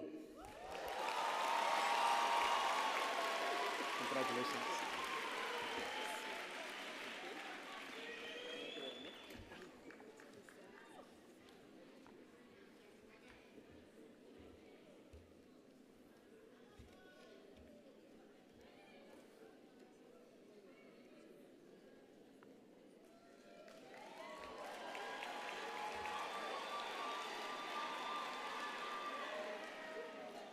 Degree of Master of Applied Science in Chemistry.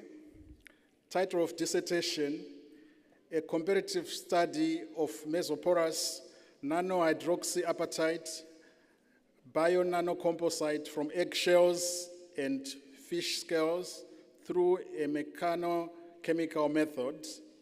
Supervisor, Prof. P.S. Mdluli. Co-supervisors, Dr. Mokutu and Dr. Onubu. Interim Deputy Vice Chancellor, for the degree of Master of Applied Science in Chemistry, I present to you Sandile Cromwell Mukize, cum laude.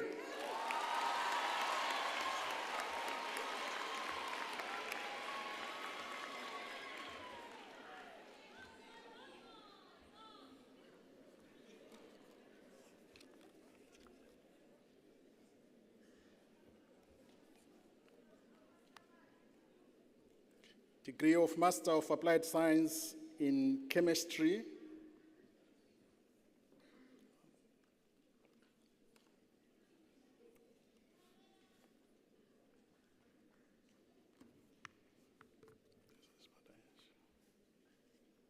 Title of dissertation, Activation of N-octane using vanadium oxide, magnesium oxide catalysts prepared by mixed fuel solution combustion synthesis. Supervisor, Dr. P. Ntola. Co-supervisors, Prof. Friedrich and Prof. Olivier. Interim Deputy Vice Chancellor, for the degree of Master of Applied Science in Chemistry, I present to you Samantha Padayachi.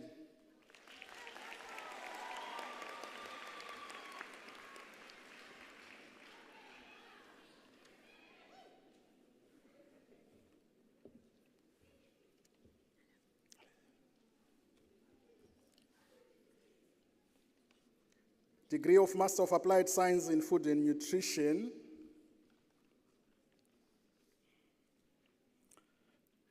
Title of dissertation, The Consumption, Product Compliance, and Manufacturer Insights of Plant-Based Foods in KwaZulu-Natal. Supervisor, Prof. A. Naika. Co-supervisor, Dr. O. Makanjana. Interim Deputy Vice Chancellor, for the degree of Master of Applied Science in Food and Nutrition, I present to you Camilla Gavenda.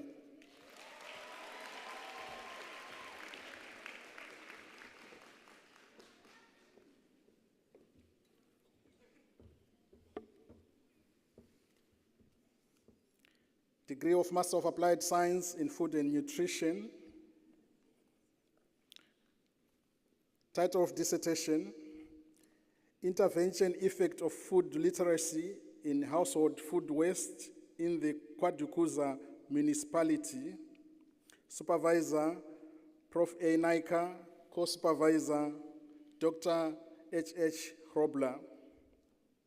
Interim Deputy Vice Chancellor, for the degree of Master of Applied Science in Food and Nutrition, I present to you Nontobeko Nosibo Miti.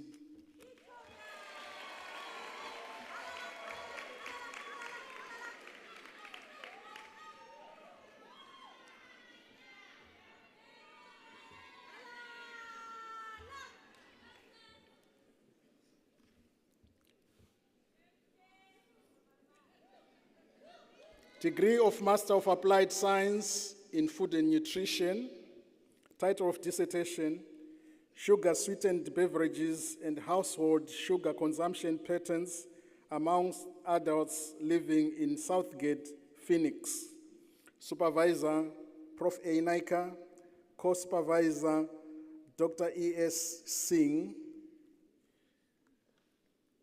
Interim Deputy Vice Chancellor, for the degree of Master of Applied Science in Food and Nutrition, I present to you Sindisiwe Portia Nene.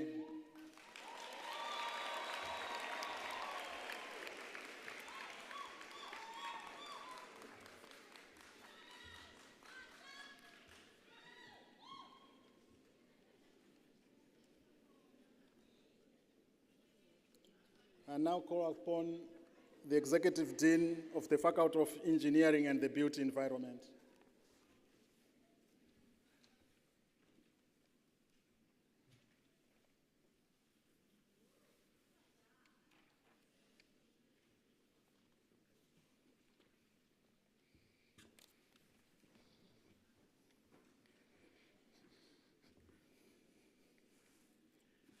Deputy Vice Chancellor, for the degree of Master of Engineering, with the title Experimental Investigation on the Effect of Gold Tailings as Partial Replacement of Sand in Concrete, supervised by Dr. Aikutin and Professor Otieno, I present to you Adeyeye Rhoda Aderonke.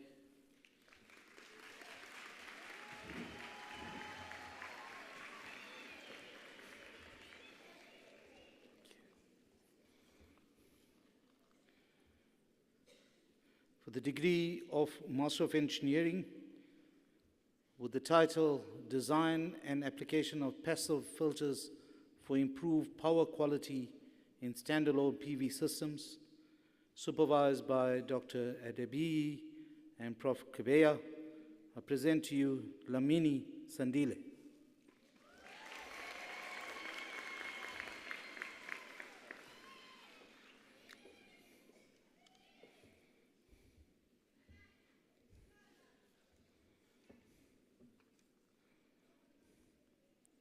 For the degree of Master of Engineering, with the title Analysis and Modeling of Multiple Wavelength Propagation in Free Optical Wireless Channel, a South African case study, supervised by Dr. Mukobwa and Dr. Pillay, I present to you Mashlabogwane Lina Zanele.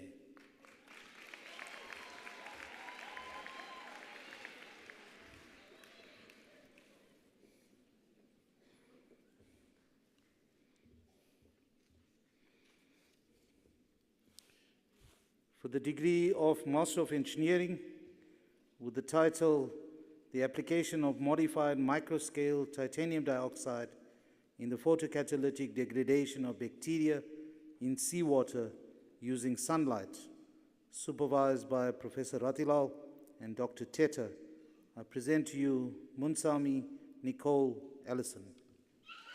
Congratulations.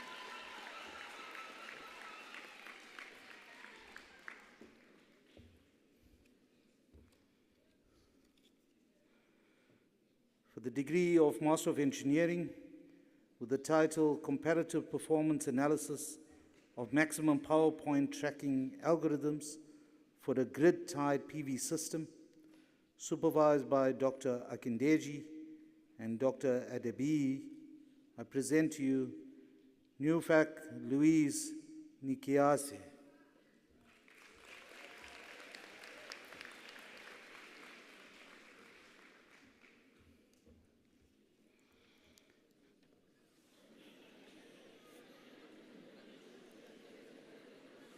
For the degree of Master of Engineering with the title Implementation of a Recovery Process that will reduce wastewater generation at a local chemical plant, supervised by Professor Radilal and Dr. Teta, I present to you Pragasan Tanashni.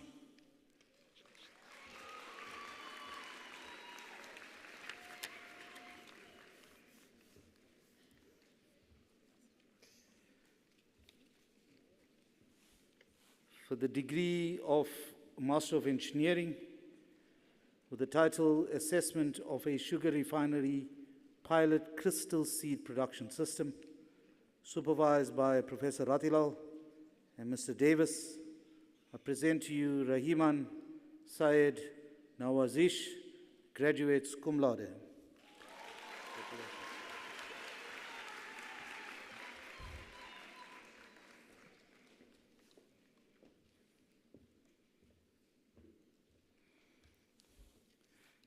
The degree of Master of Engineering with the title Technical Feasibility for Chemical Recycling of Cotton Textile Waste and Integration into Dissolving Pulp, supervised by Professor Chetty and Dr. Vessels, I present to you Shangase Tabekile Shalit.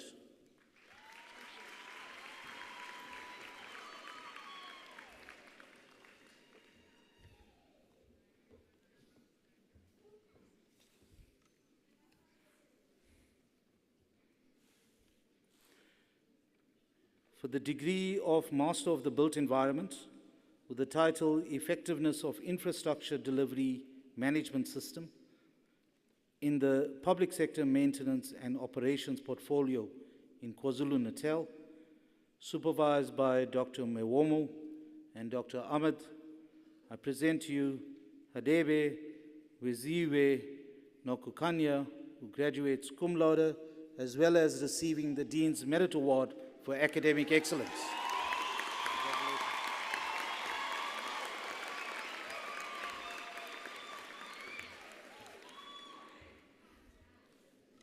I now call upon the Dean, the Executive Dean from the Faculty of Health Sciences.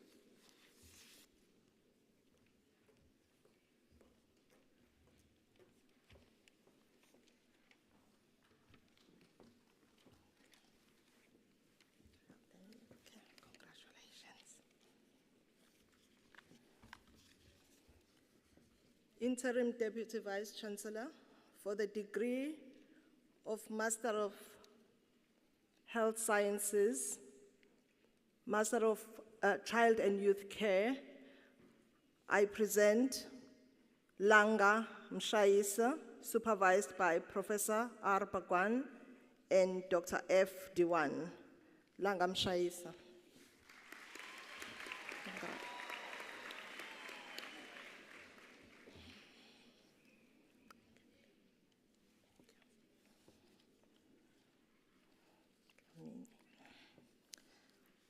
For the degree of Master of Health Sciences, the title of the study was Music Heals, an exploratory study of the music interventions with adolescents from disadvantaged community in Sweetwater's location in Pietermaritzburg, supervised by Prof. R. Bagwan and Dr. F. Diwan. I present Mbalenhle Dlamini.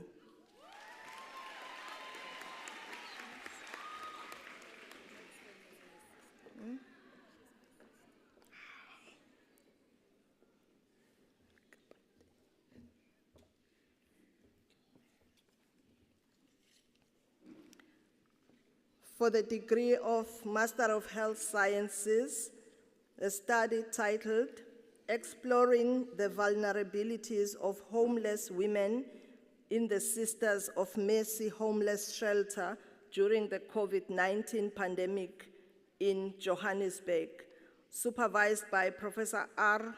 Bagwan, I present Sanelisiwe Makabate.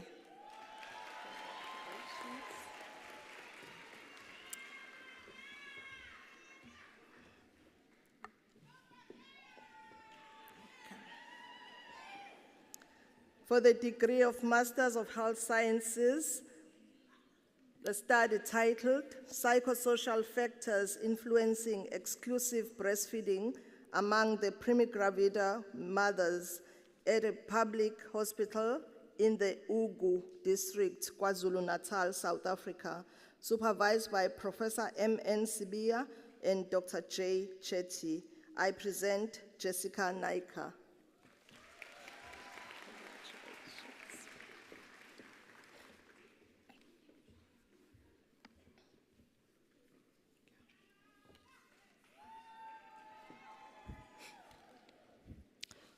For the degree of Master of Health Sciences in Clinical Technology, the study titled Spectral Tracking, Evaluation of Right Ventricular Function Post-Left-Sided Valve Replacement, supervised by Dr. D.R. Prakash-Chandra and co-supervised by Dr. J.J. Koshi. I present Nompilo Dlamini.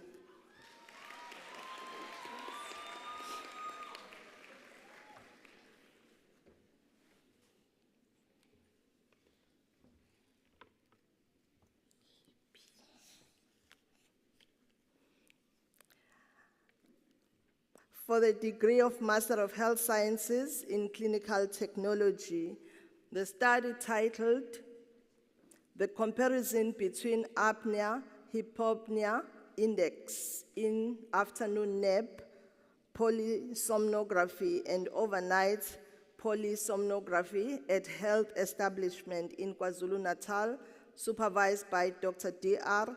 Prakash-Chandra, Prof. K. Nyamande, Mr. D.C. Mdluli. I present Yabanati Kibi.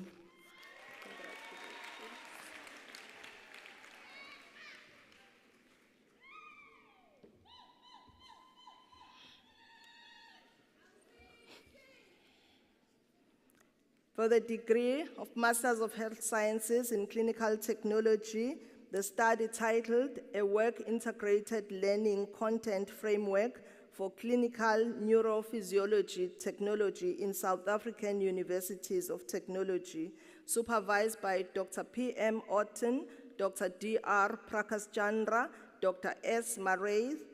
I present Christelle van der Walt.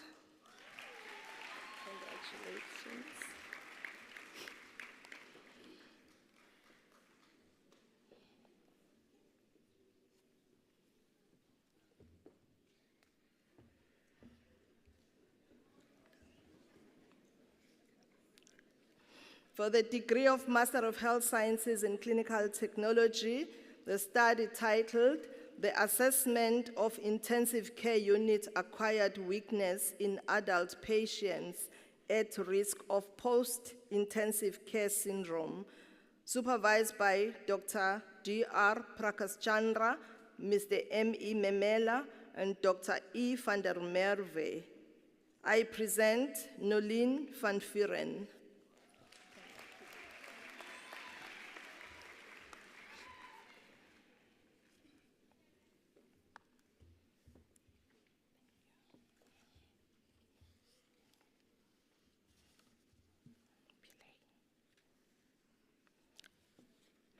For the degree of Master of Health Sciences in Emergency Medical Care, the study titled An Investigation into Ambulance Laryngoscopes and as a Potential Source of Infection among Emergency Medical Service Personnel in a Private Ambulance Service in the eThekwini Municipality of KwaZulu-Natal, supervised by Mr. S. Naguran and Dr. F. Chabuse. I present Sukandran Pillay.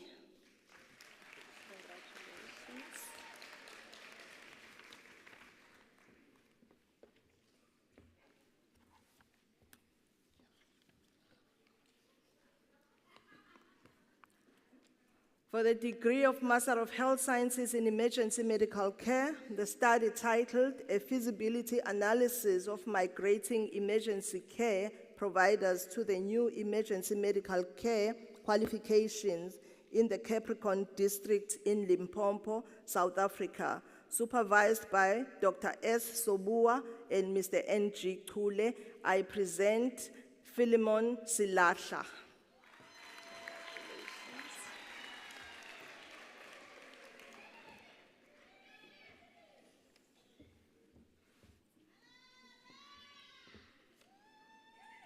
For the degree of Master of Health Sciences in Medical Laboratory Science, the study titled An Investigation of Rejection Rates, Sources thereof, and Methods to Reduce Specimen Rejection, supervised by Dr. J.N. Mbata, I present Afsana Balim.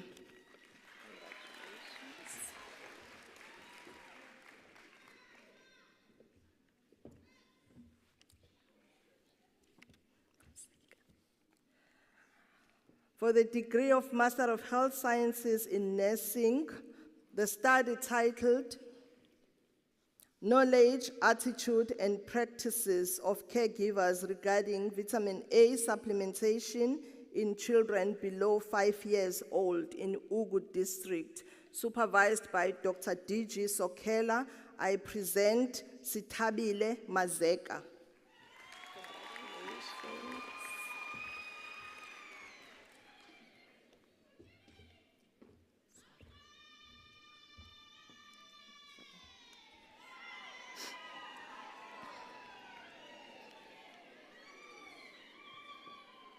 For the degree of Master of Health Sciences in Nursing, the dissertation titled Knowledge, Attitude, and Practices of Students Regarding Access to Antiretroviral Therapy in a University of Technology in KwaZulu-Natal, supervised by Professor T.S.P. Ngongo and Dr. N.P. Zigalala, I present Ndebo Simo Mkhize.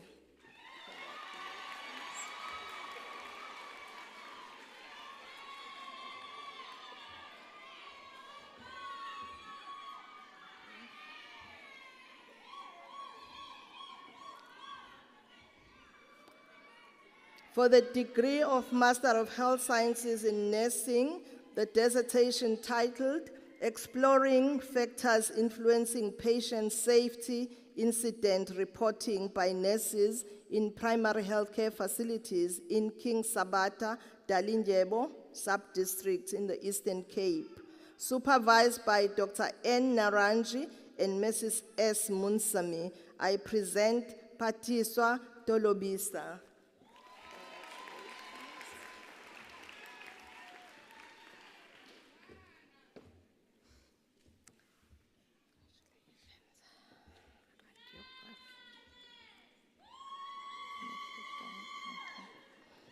For the Master of Health Sciences in Radiography, the dissertation titled Exploring Patients' Experiences of the Radiology Services at a Selected Public Hospital in Gauteng Province, South Africa, supervised by Professor P.B. Nkosi, I present Jacob Kaya Mufukeng.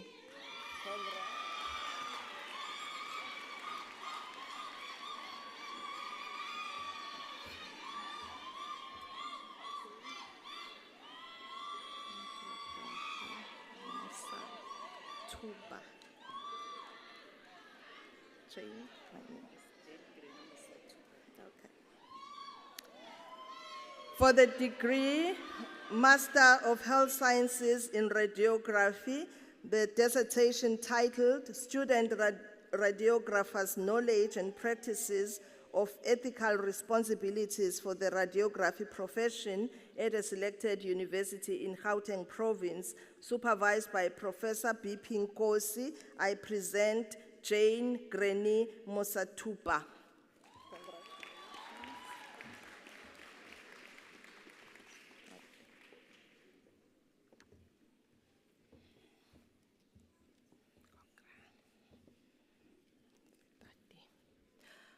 For the degree of Master of Health Sciences in Radiography, for the dissertation titled An Exploration of Barriers and Facilitators to the Uptake of Breast Cancer Screening in menopausal women in rural Mpumalanga, supervised by Professor B.P. Nkosi, and I present Makgabo Sitati.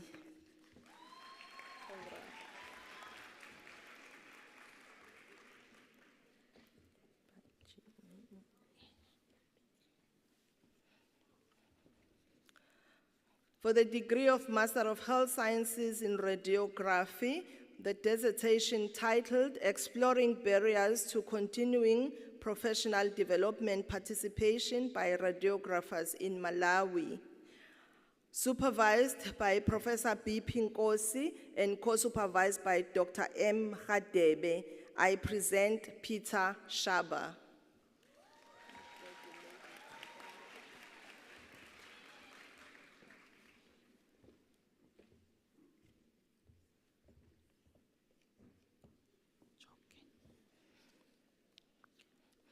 For the degree of Master of Health Sciences in Radiography, the dissertation titled Radiation Therapists' Experiences of Disruptions in Radiotherapy Service During the COVID-19 Pandemic at the Public Oncology Hospital in KwaZulu-Natal Province, supervised by Professor B.P. Nkosi. I present Lisiho Choke.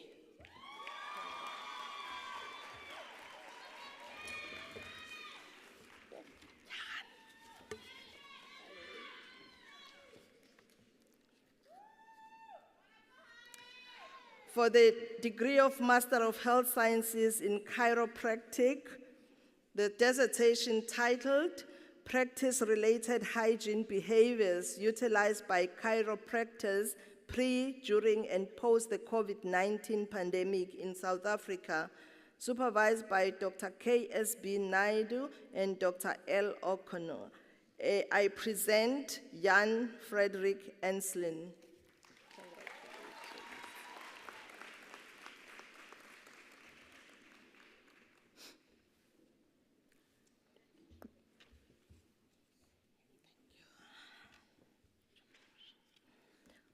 For the degree of Master of Health Sciences in Chiropractic, the dissertation titled The Epidemiology of Low Back Pain in Construction Workers in the eThekwini Municipality of KwaZulu-Natal, supervised by Professor J.D. Pillay.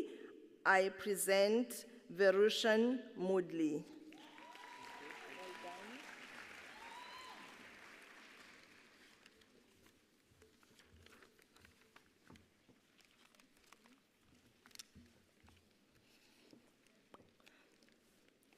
For the degree of Master of Health Sciences in Chiropractic, dissertation titled An Exploration into the Utilization of Vitamins and Minerals by Chiropractors in the Management of Musculoskeletal Conditions in Runners, supervised by Dr. A. Abdul Rashid and Dr. Y. Thunder. I present Lori Louise Niemand.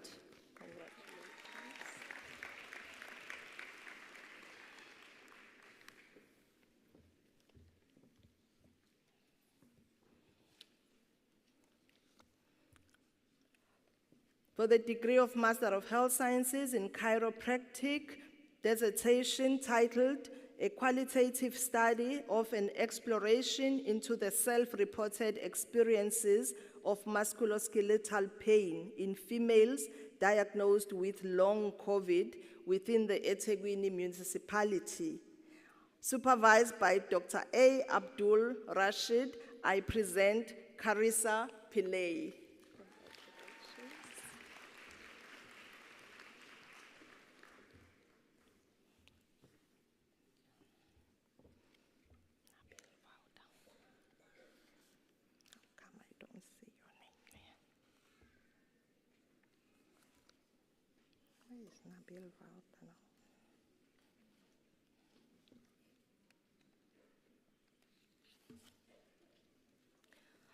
For the degree of Master of Health Sciences in Chiropractic, dissertation titled The Perceptions and Experiences of Chiropractic Students Towards the Objective, Structured Clinical Examination at a South African university, supervised by Dr. D. Varatharajulu.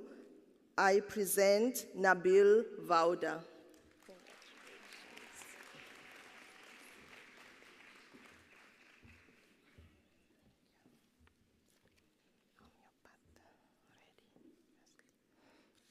For the degree of Master of Health Sciences in Homeopathy, the dissertation titled The Antimicrobial Effectiveness of Tulbachia violacea and Alimnium sativum on the in vitro growth of Candida albicans, supervised by Professor A.H.A. Ross and Dr. C. Pillay. I present Wesley Reddy.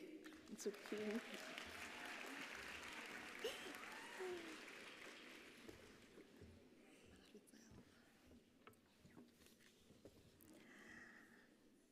For the degree of Master of Health Sciences in Homeopathy, the dissertation titled The Homeopathic Perceptions of Gut Dysbiosis as a Clinically Significant Obstacle to Cure, supervised by Dr. S. Goman.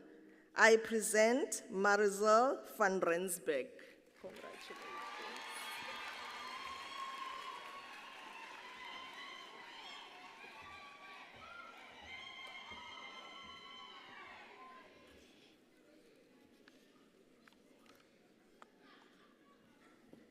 For the degree of Master of Technology in Chiropractic, the title of the dissertation, The Knowledge, Perceptions, and Utilization of the Chiropractic Profession by Flight Attendants in South Africa, supervised by Professor J.D. Pillay and Dr. P. Maharaj. I present Sonia Paresh Narottam.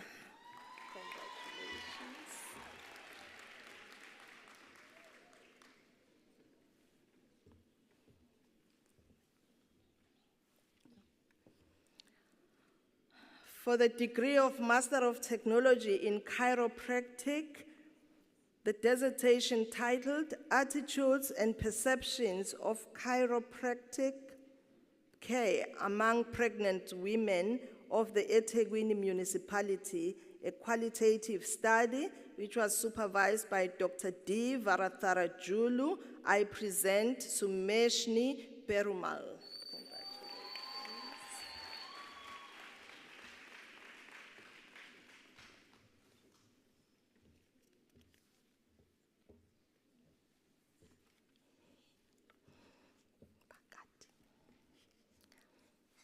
For the degree of Master of Technology in Chiropractic, the dissertation titled Chiropractic Manipulation and Mobilization for Postpartum Low Back Pain, a systematic review supervised by Dr. Y. Thanda and Dr. Y. Venkatesamy. I present Londeka Nokulunga Phakathi.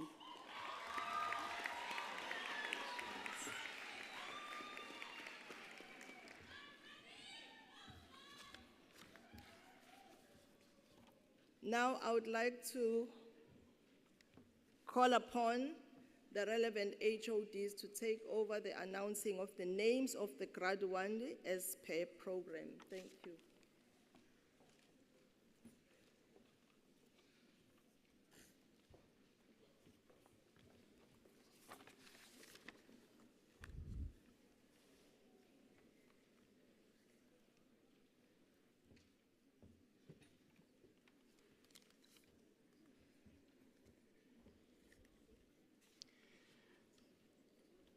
For the degree of Bachelor of Engineering Technology Honours in Electronic Engineering, Mdluli Bandile.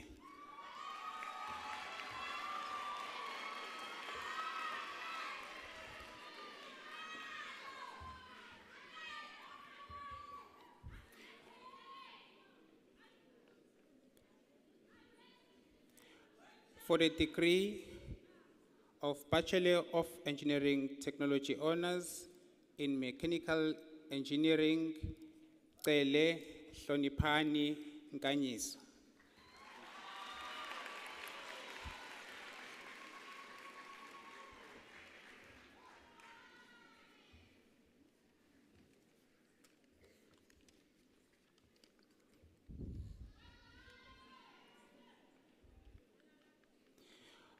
For the degree of Bachelor of the Built Environment Honors in Construction Management, Mbata Siabonga Cecil.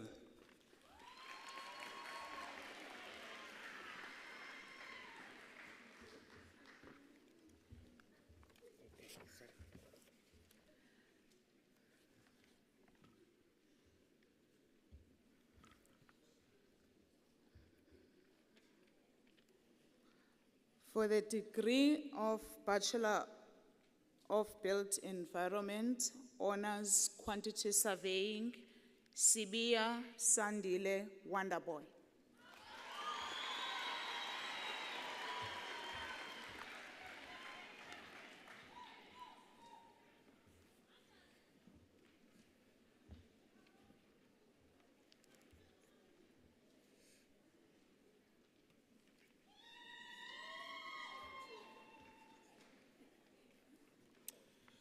For the degree Bachelor of Urban and for the degree Bachelor of the Built Environment Honors in Urban and Regional Planning, Gumede Wongmen's Innocent.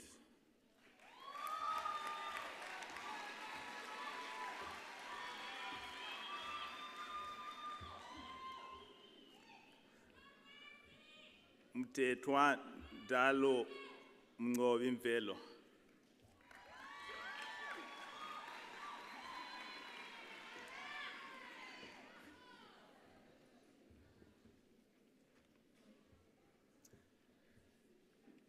Mtetwa Sandelisiwe Ayanda.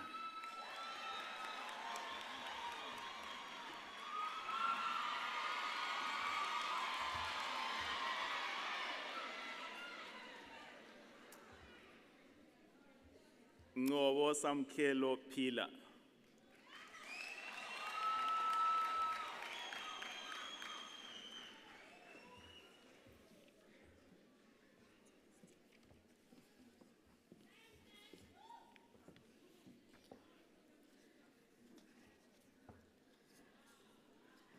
For the degree of Bachelor of Applied Science in Textile Science, Ntombizetu Fortunate Cleaner.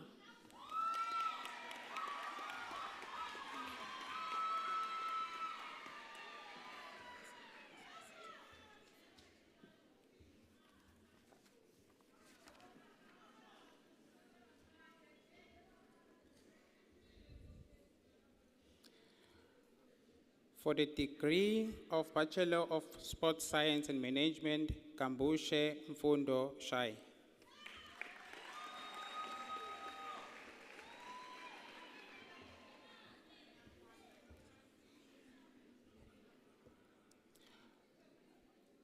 For the degree of Bachelor of Sports Science and Management, Zila Amahle.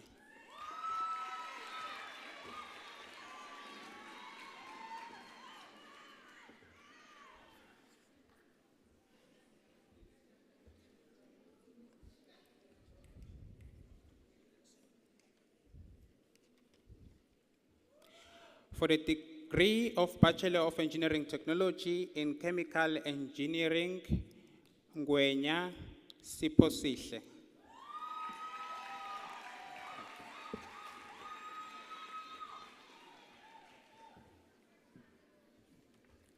For the degree of Bachelor of Engineering Technology in Industrial Engineering, Ngobese Stembele.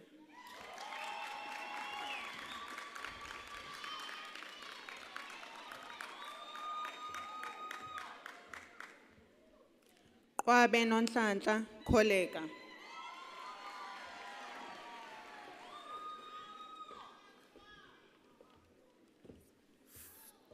For the degree of the Bachelor of Engineering Technology in Mechanical Engineering, Dladla Qhamukile.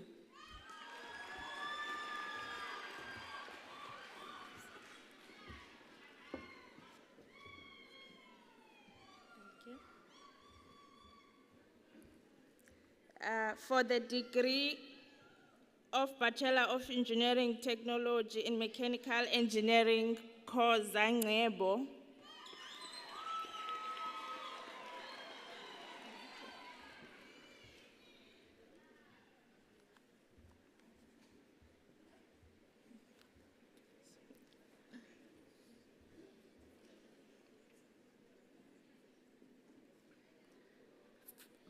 Magwaza Vusumzi Sianda.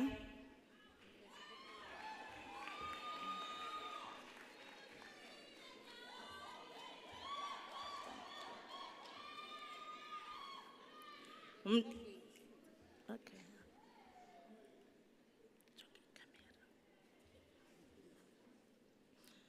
Mdunge mfana futhi Mzwandile.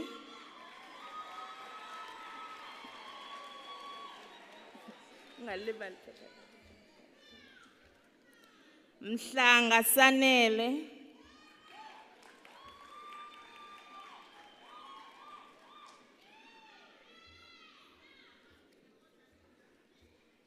Mngomezulu Senzo.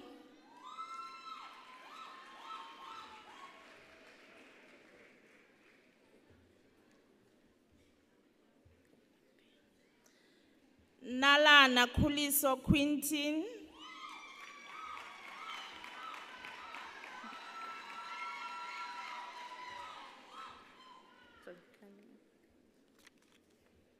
Ndimande Siphosihle.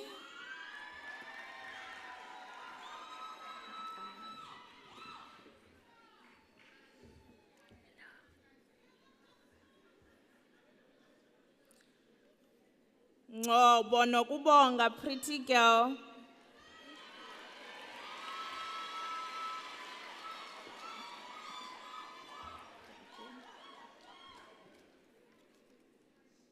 Silva Daniel Carlos Almeida.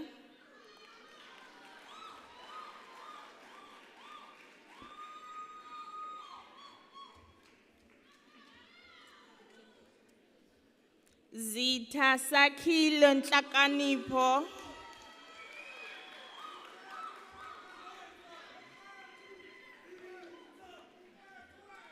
For the degree Bachelor of Engineering Technology in Power Engineering, Abe Zenda Kwezi.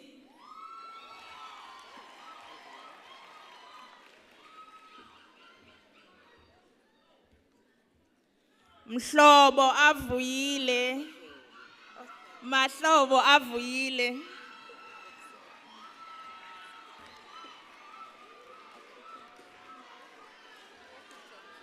For the degree of Bachelor of Built Environment in Architecture, Hastivir Graham Theo.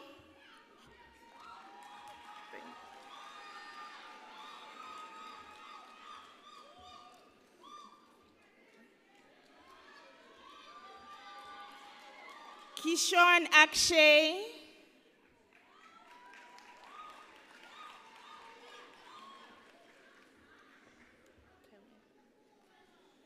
Mtambo Xolani Khulile.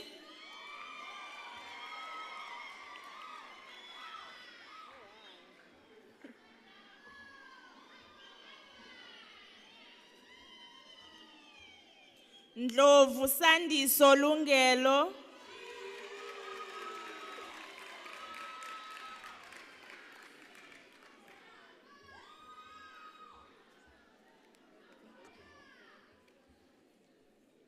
Zwairo Kiron Herbert Kuzovangash. Sorry. For the degree of Bachelor of Environment, Built Environment in Urban and Regional Planning, Zwairo Kiron Herbert Kuzovangash.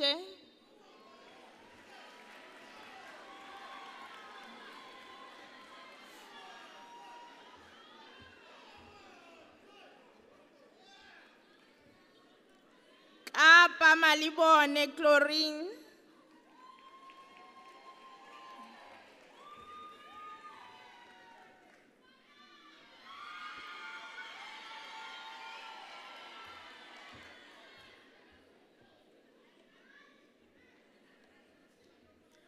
Khan Juaria.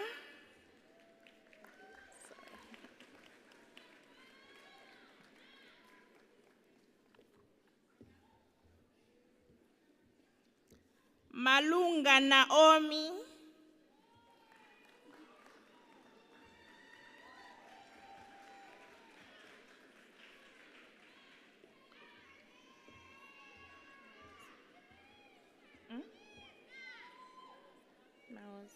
Maoze Notando Minentle.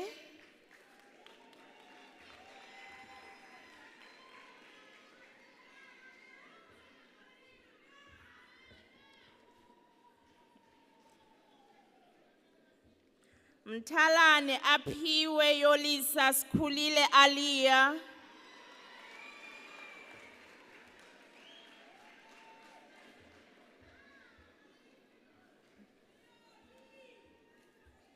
Mchali Luyanda Tyrese.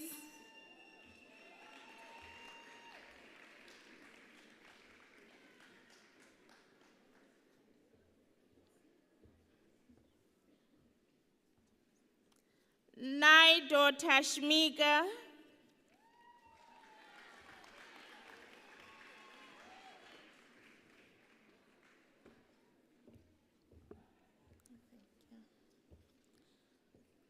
Nkosi Bunye aphiwe Noxolo.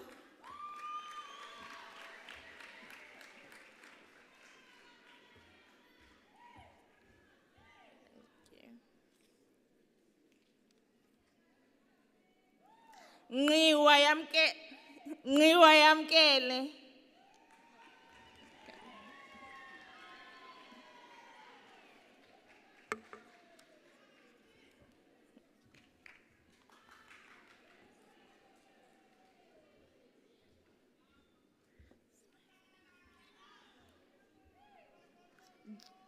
Pekri Gerard Benjamin.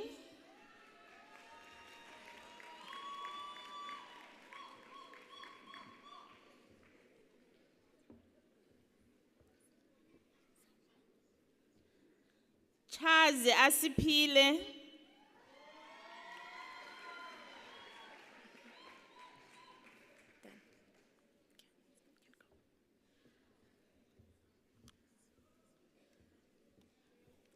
Baba Mandisa Sposetu.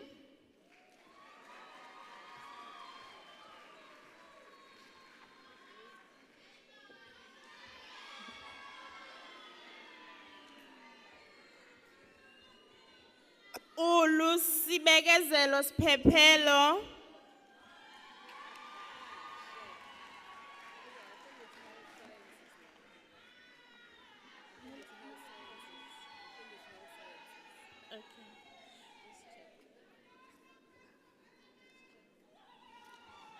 Faculty of Health Science. Faculty of Health Sciences degree of Bachelor. Thank you. Thank you. Interim Deputy Vice Chancellor from the Faculty of Health Sciences. We'd like to confer the degree of Bachelor of Child and Youth Care to Chloe Kirsten.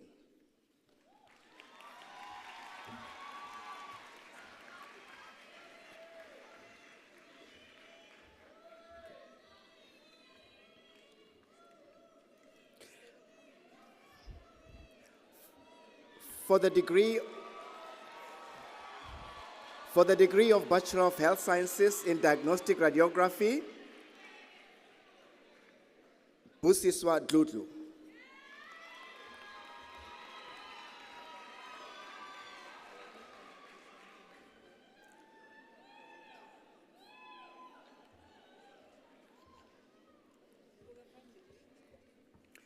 Anako Kalankomo.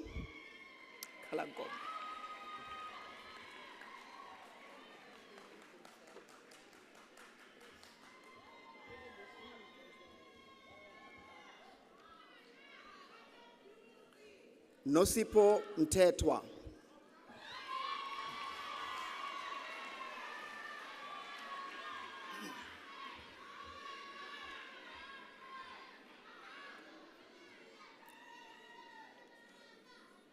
For the degree of Bachelor of Health Sciences in Environmental Health, Stabiso Lushaba.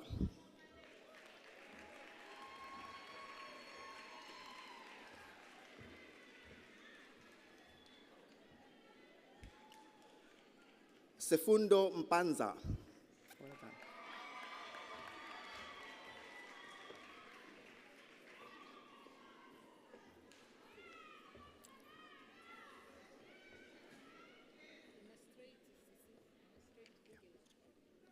Tubelihle Nontetelelo Mponchane. Sorry.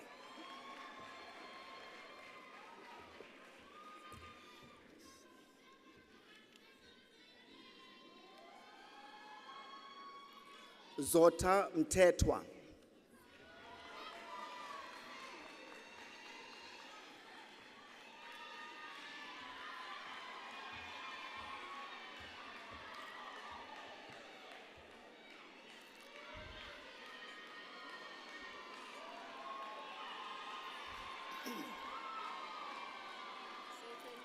Velile Ndlazi.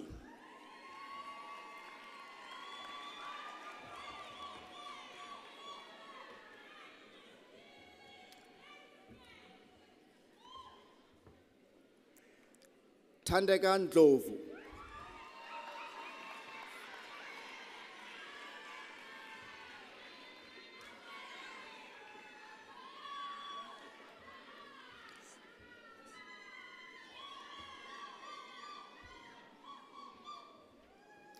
Beksisile Shandu.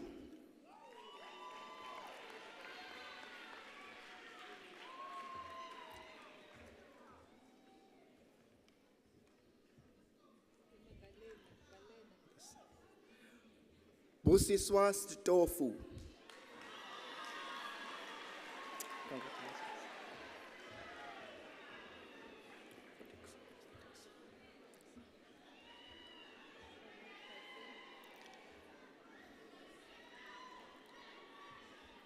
For the degree of Bachelor of Health Sciences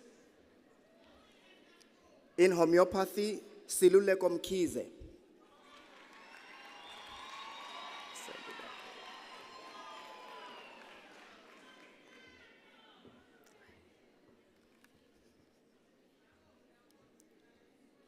For the degree of Bachelor of Health Sciences in Medical Orthotics and Prosthetics, Miriam Adam.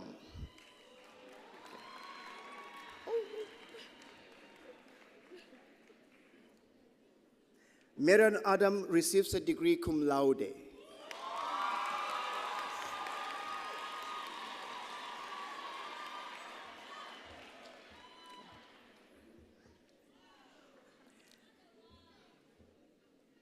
Tamrin Albertine.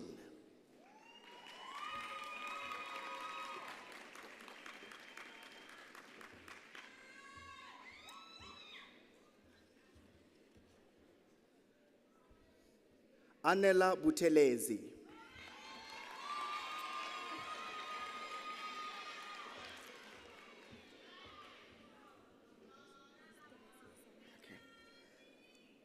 Zisanda Devese.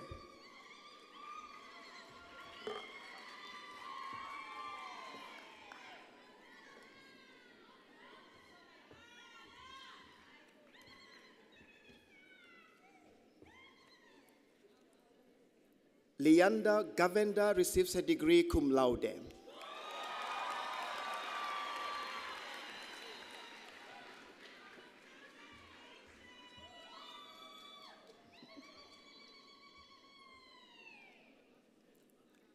Tashik Jagannath receives his degree cum laude.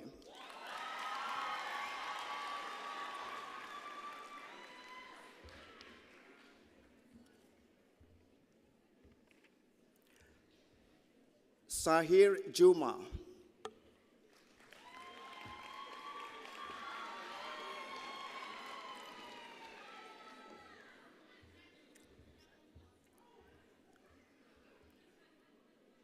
Mangoba Kumalo.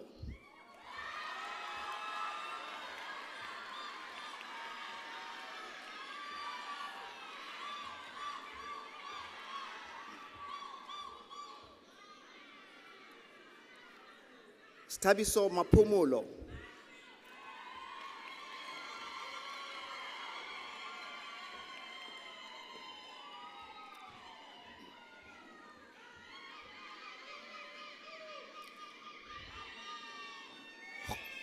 Huitsimang Mashilo.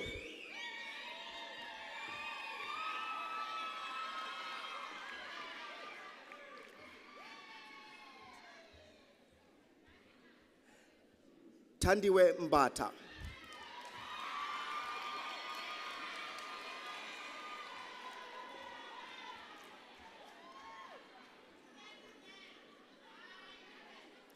Kayuri Naidu.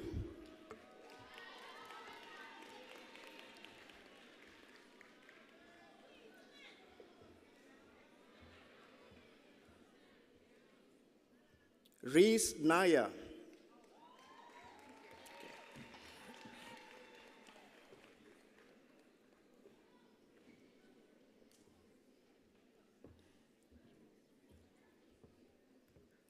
Sipiwe Nesane.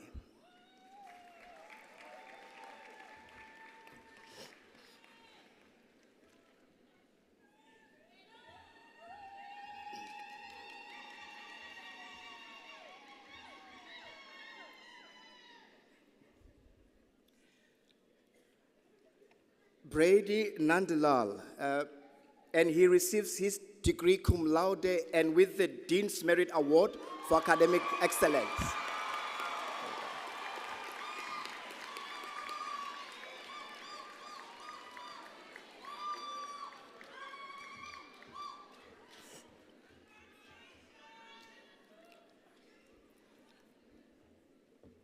Kiana Pillay receives her degree cum laude.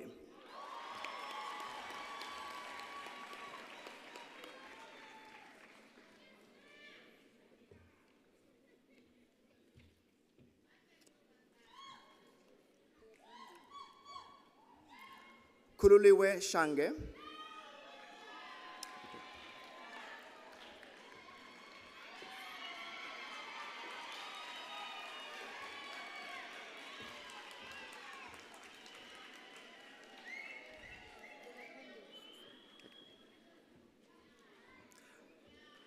Nolutando Sibiya.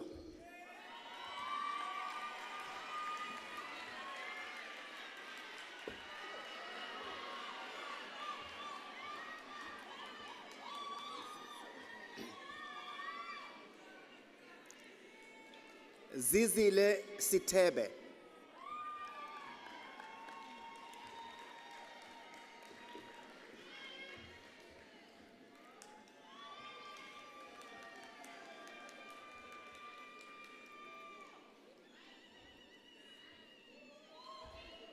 Frankie Smith receives her degree cum laude.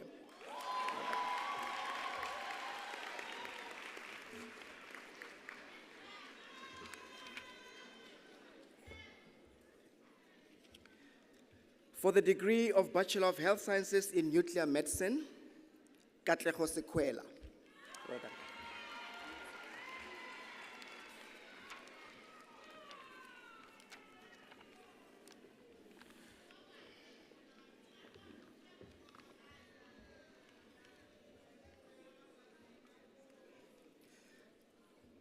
Degree of Bachelor of Health Sciences in Radiotherapy, Atandile Nkazonke.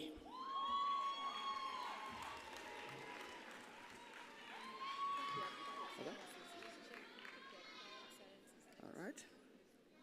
Okay. So we could, I think that. Okay.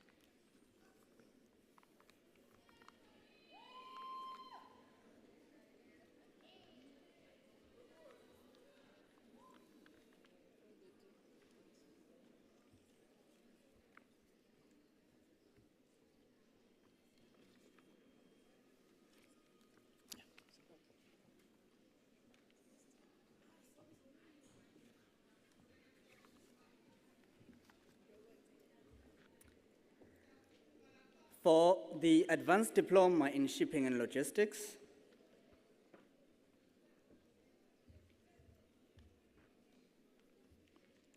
Sfiso Buthelezi.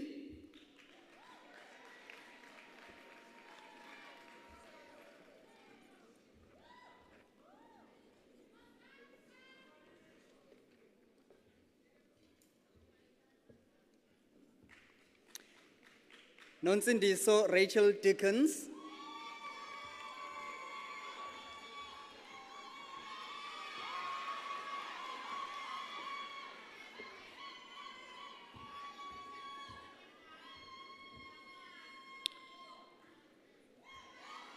Pumla Kuzwayo,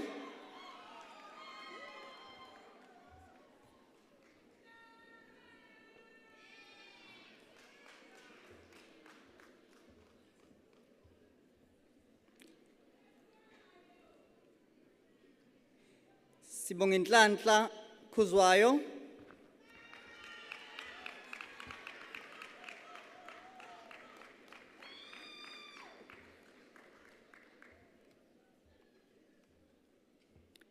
Tsembela Maheu,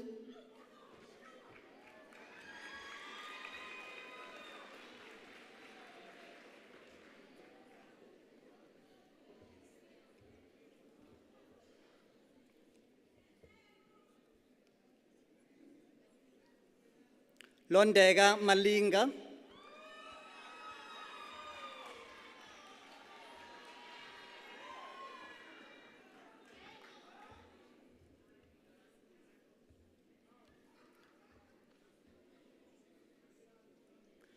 Bonginhlanhla Mchunu,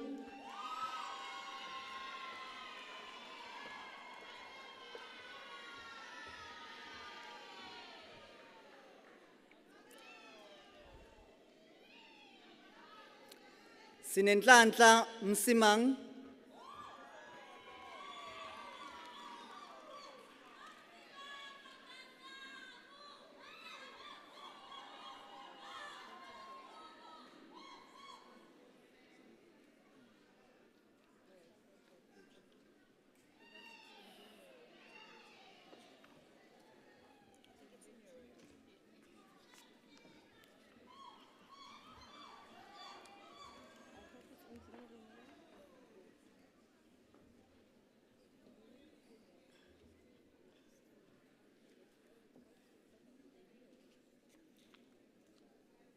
For the advanced diploma in Faculty of Engineering and the Built Environment, degree of Bachelor of Technology in Engineering Chemical, Mpunguse Eunice Ntombizonke.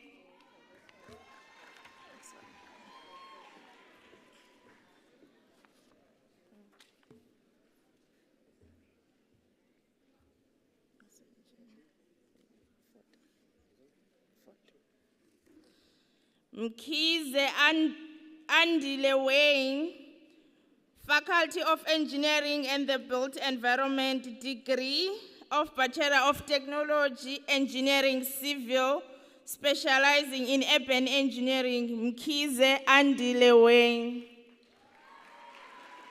Okay, I'll take it.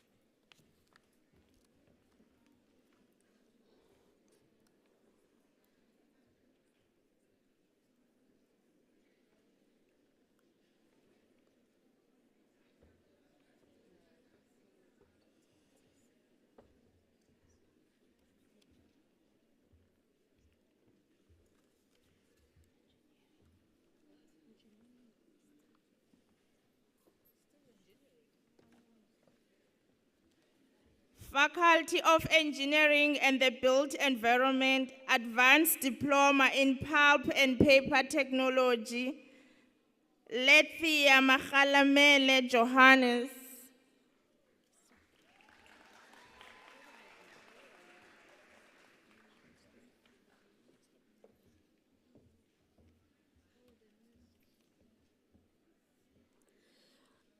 Deputy Vice Chancellor, for the Diploma in Analytical Chemistry, I present to you Bronkhurst Sinamile Chamila.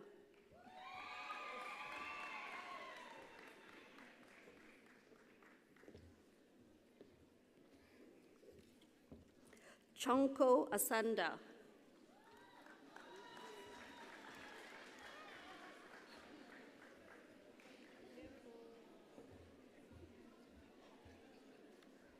Dlamini Mendisi.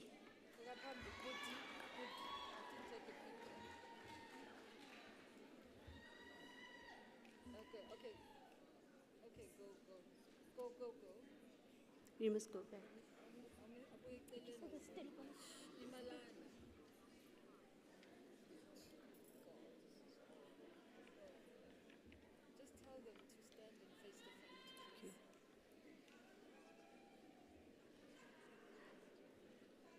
Shlamini Sakhile.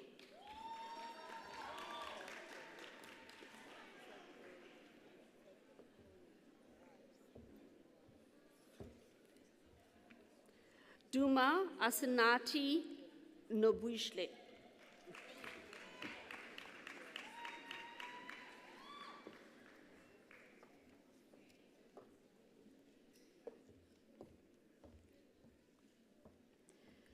Ganesan Liane Odette, cum laude and Dean's Merit Award for Academic Excellence.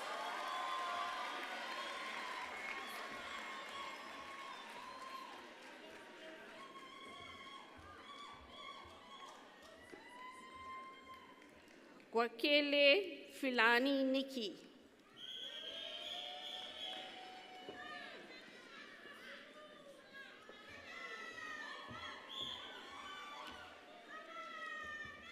Shlopi Ketiwe Priti.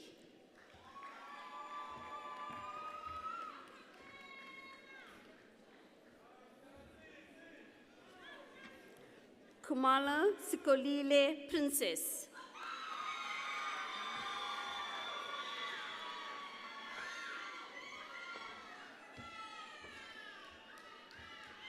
Kuzweya Tembaletu Precious.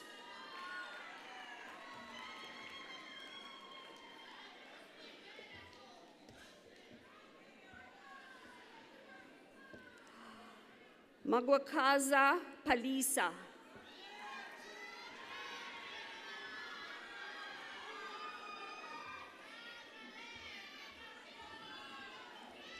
Mahamba Sibangu Musa.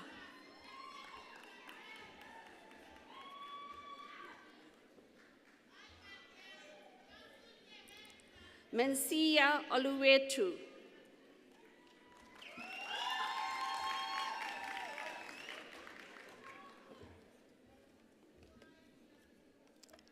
Masikana Safisishle Wandile.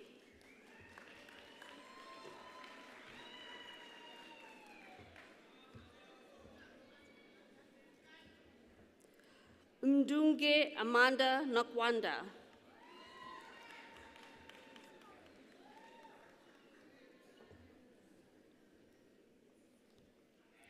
Nkis Ntobeko Sabelo Success.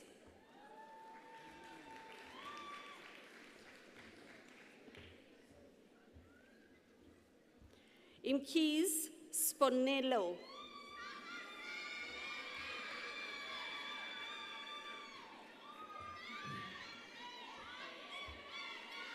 Imkis Tokozani Nzuzo.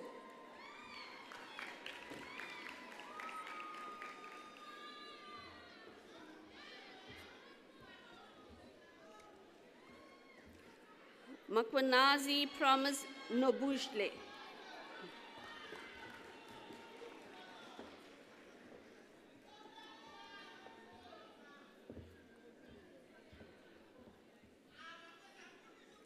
Mwango Tembelishle.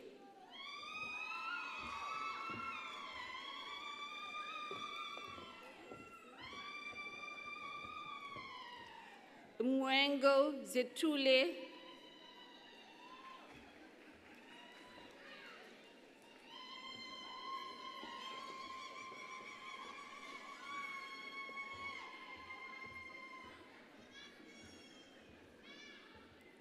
Mtembo Nampumelelo.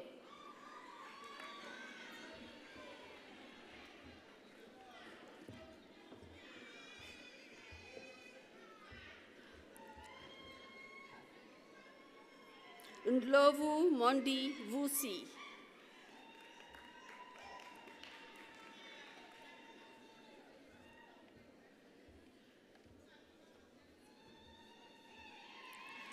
Nkane Linakushle.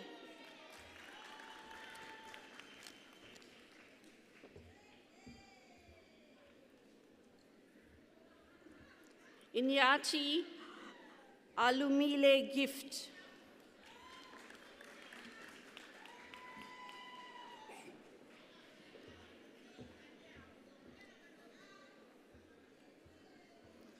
Pillay Gabriel Alia.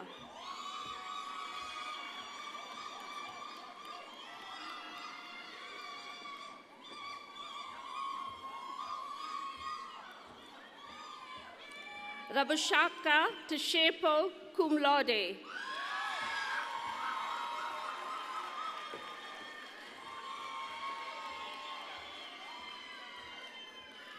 Rakilal Derek Reeves cum laude.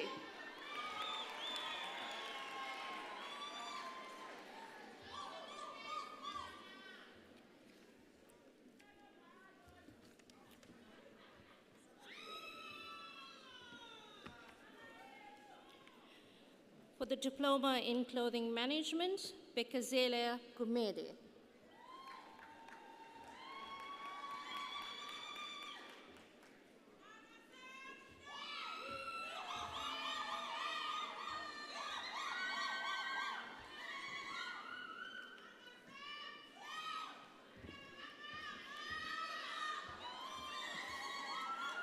For the Diploma in Consumer Science, Food and Nutrition, Tulisa Mafu.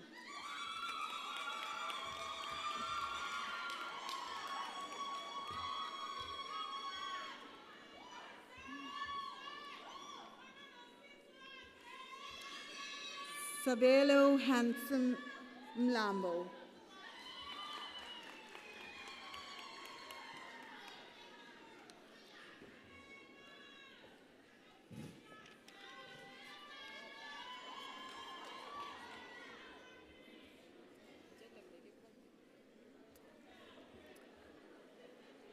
For the Diploma in Nautical Studies, Sbongiseni Duma.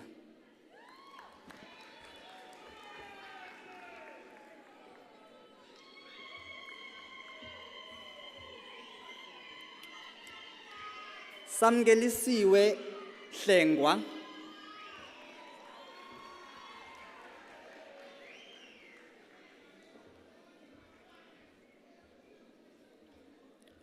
Mbongeni Luthuli.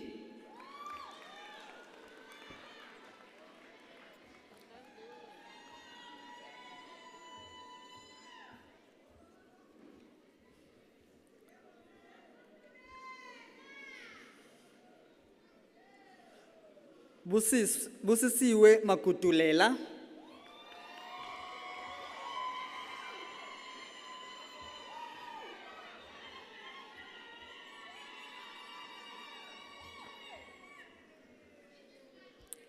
Mel Gibson Mokaleng.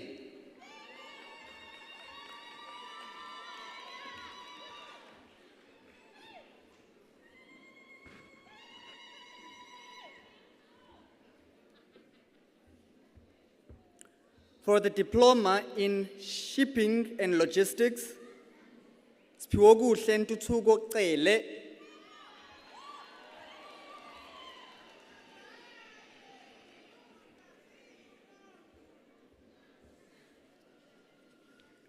Kiren Chetty.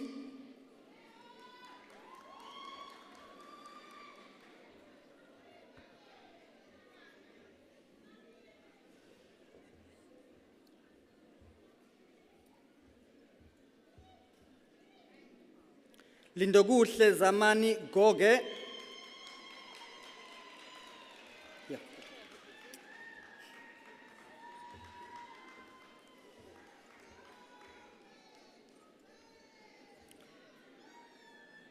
Sbonelo Kumalo.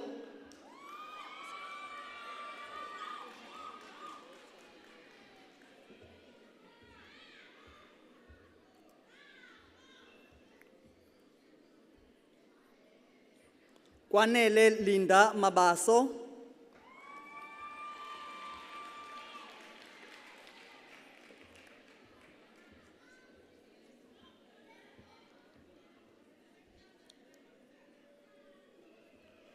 Welile Nqubeko Mabaso.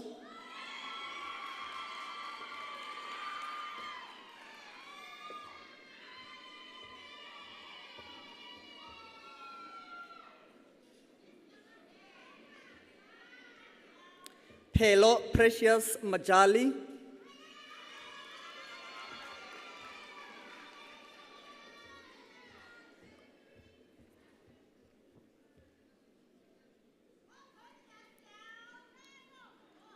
Sisanda Mtagi.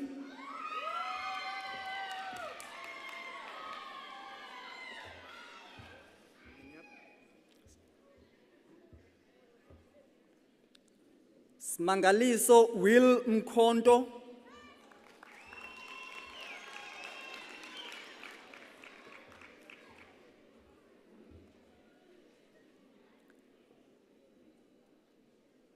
Lindani Mkumbuzi.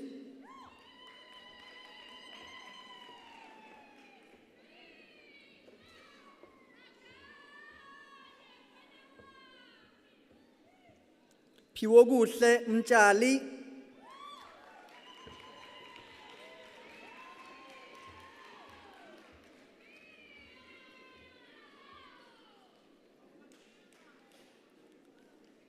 Mthokozisi Ncube.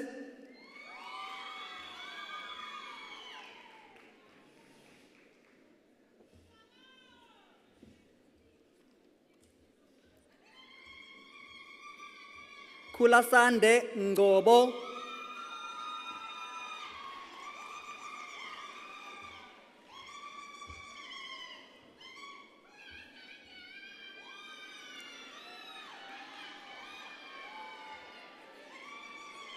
Ngobi Tubelihle Ngongo.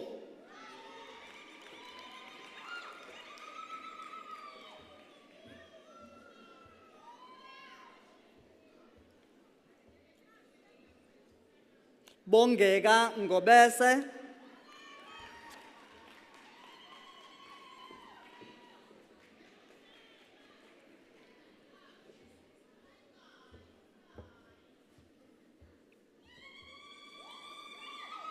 Nontobeko owethu Ntombela.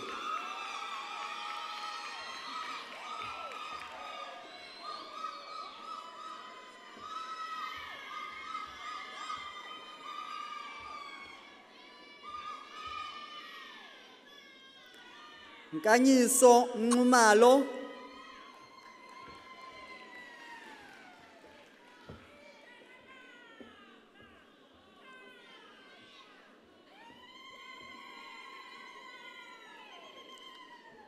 Thembelihle Fortunate Nzima.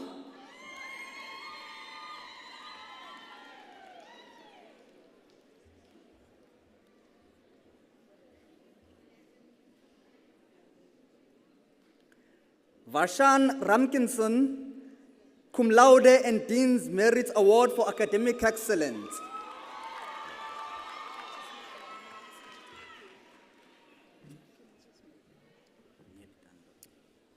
Ladies and gentlemen, I am so sorry to disturb the procession.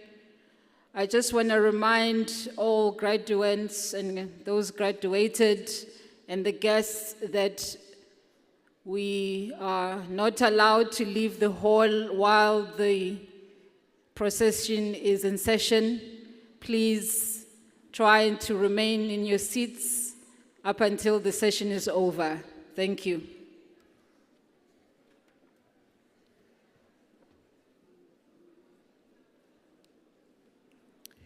Lindokuhle Nsikayezwe Thabete.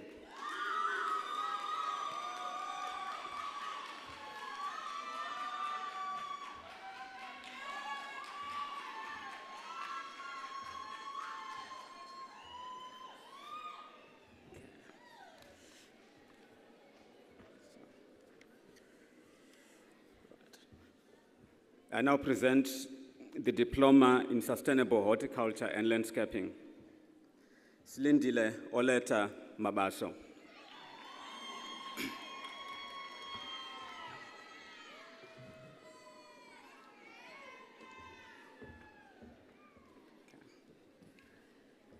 Zintle Queen Mhlongo.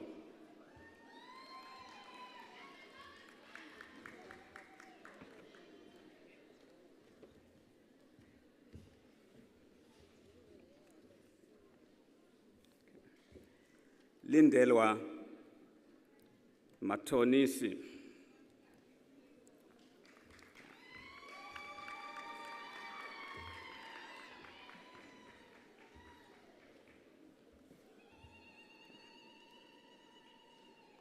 Mhlengi Mpulo.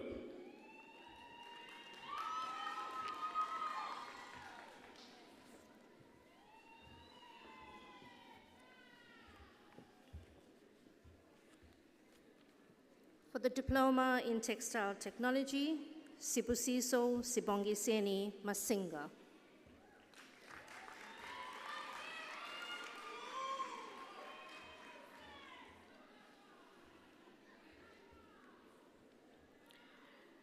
Bukulu Benkosi Mkize.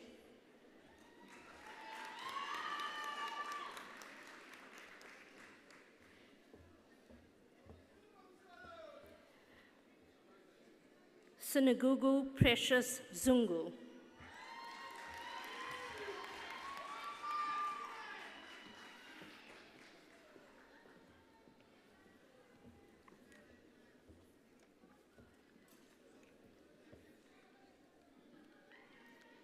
For the Diploma in Engineering Technology in Civil Engineering, Ahiwe Malaika Uchena.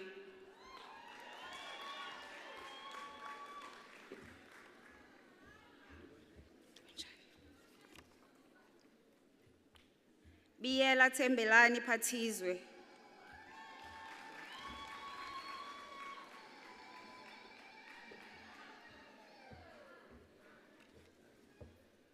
Gazu Samgelo.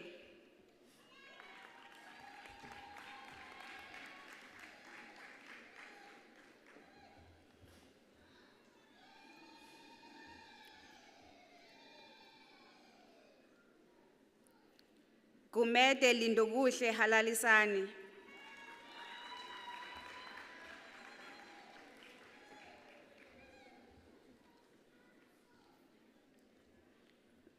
Mbele Samuel Pamandla.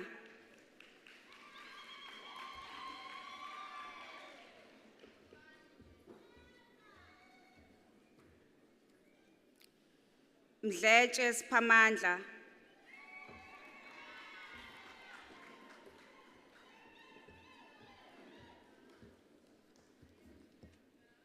Mlotshwa Asanda Sibahle.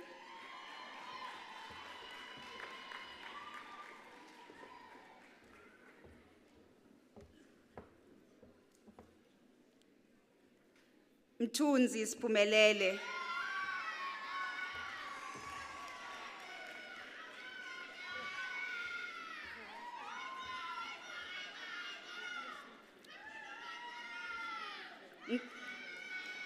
Nkosi Andile Mbongeni.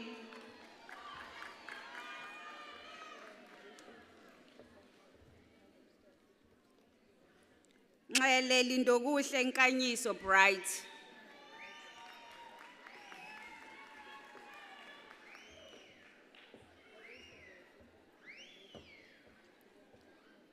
Phakathi Jaheni.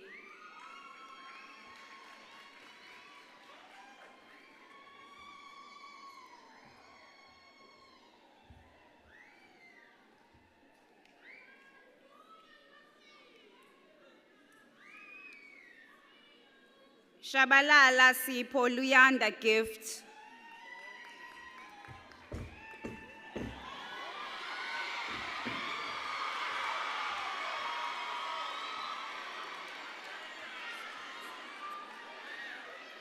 Shelembe Andiswa Nompilo.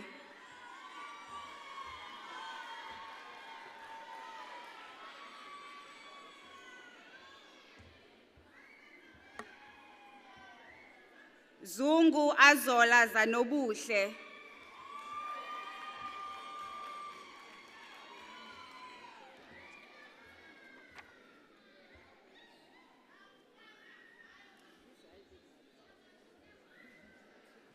For the Diploma in Pulp and Paper Technology, Qiya Thandolwethu Dylan.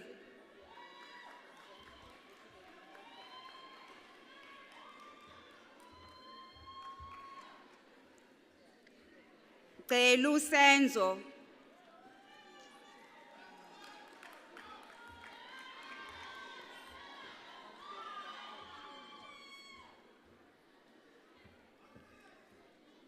Gumede Kolisile.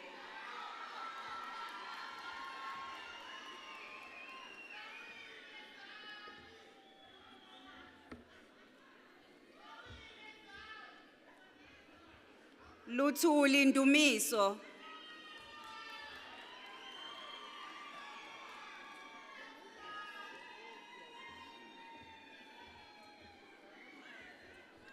Mahlambi Tandega Carol.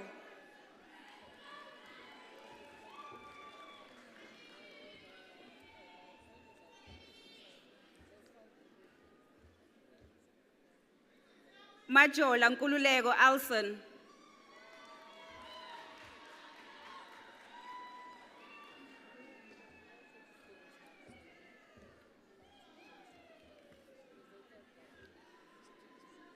Mataba Tembele Nkosini.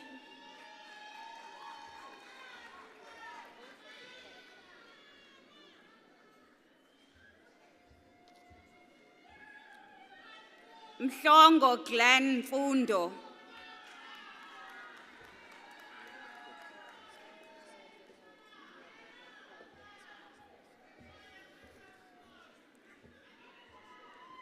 Mkhwanazi Thobeka Minenhle.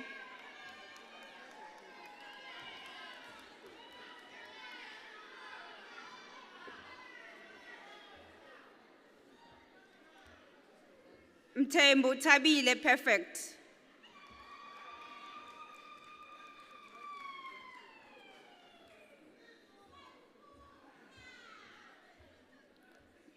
Mvubu Khetha Ntethelelo.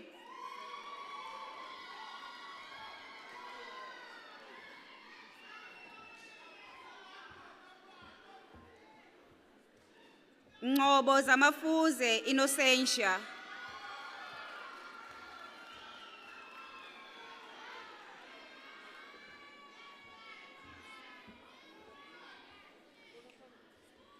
Tembe Luyanda Slungile.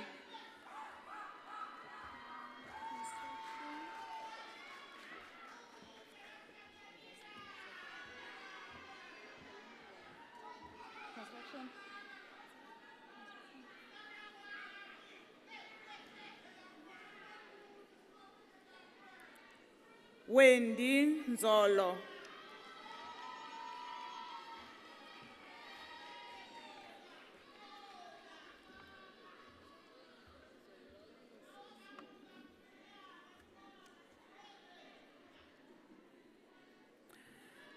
For the Diploma in Built Environment Construction Studies, Mbatha Simpiwe Pumlani.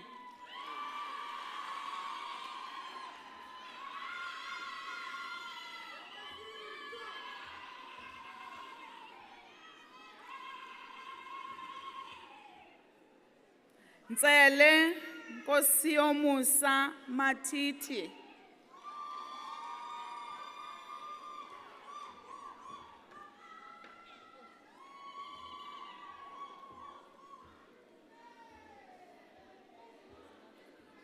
Shezi Luyanda.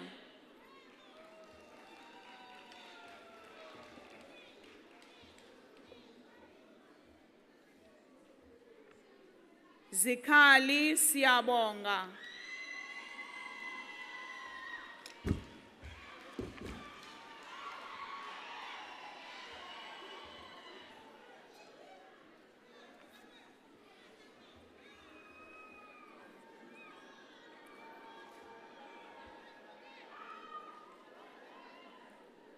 Faculty of Applied Sciences for the National Diploma in Maritime Studies, Dia Sabata.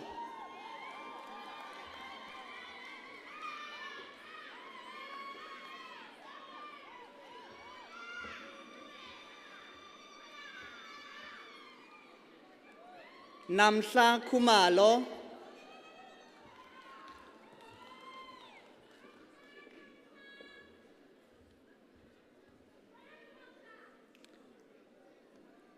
Sihle Valencia Mhlanga.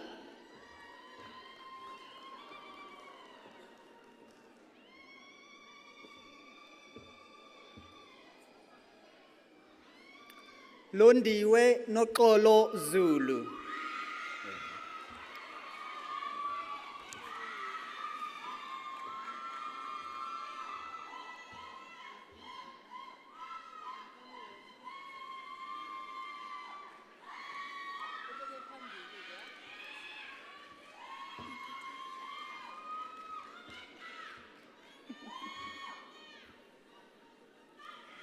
National Diploma in Architectural Technology, Maluleka Nonkululeko Innocentia.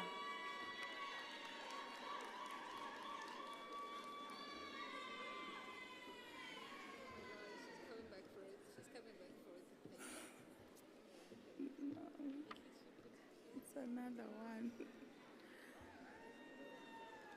National Diploma in Architectural Technology, Mngulwane Daryl Malibongwe.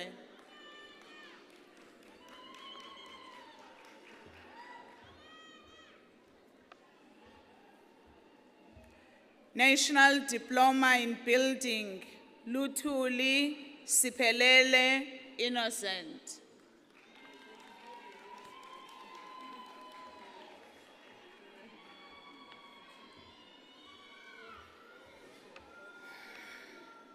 National Diploma in Engineering, Chemical, Govinsami Brandon.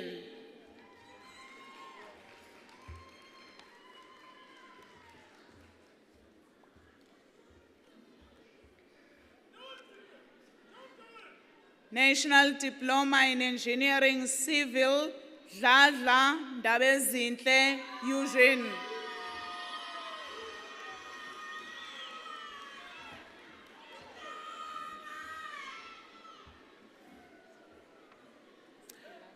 National Diploma in Engineering, Electrical Heavy Current, Malinga Njabulo Innocent.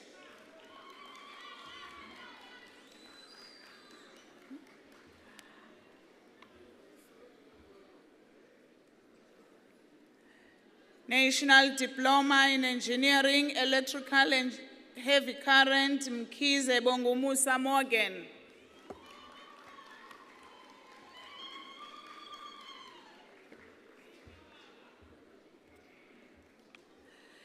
National Diploma in Engineering, Mechanical, Ngobeni Collins.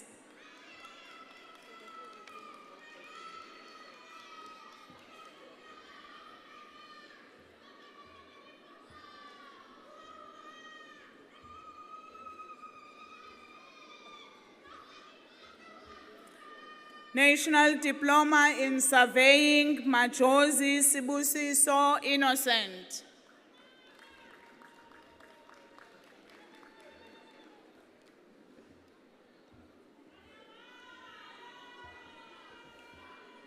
Mzobe Nkululeko Pearson.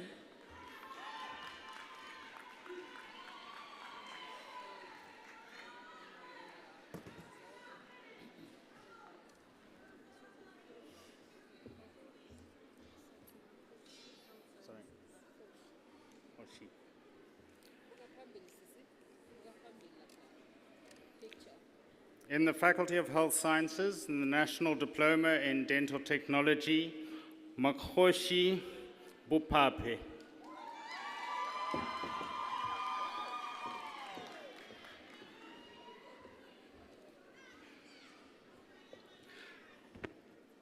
Kwanda Kumete.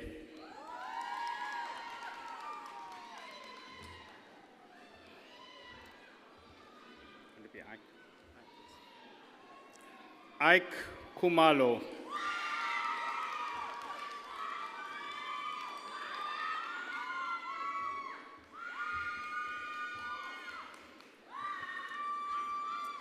Londiwe Kubeka.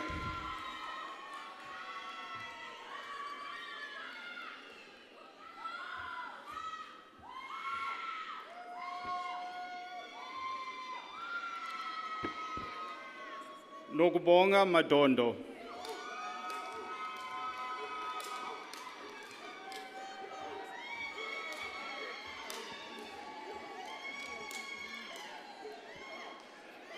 Pendulo Mapisha.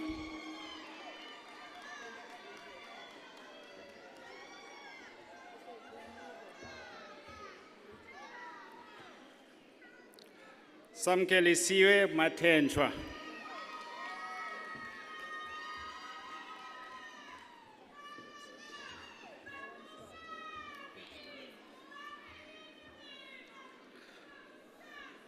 Nosipho Mazibuko.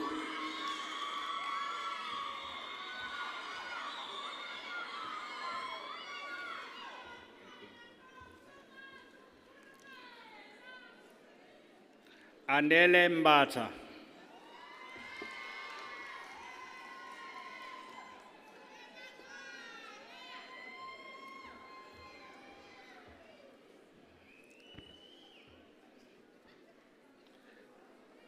Sanelisiwe Mtlalose.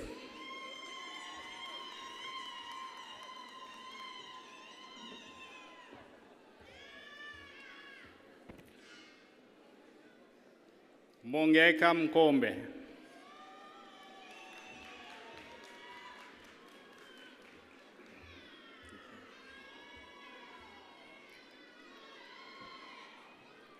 Samkelo Mngoma. Your paper.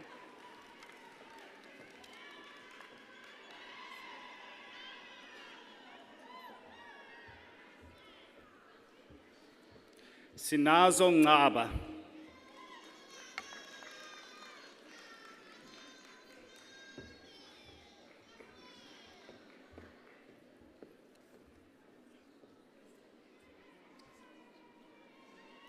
Nontando Ngema.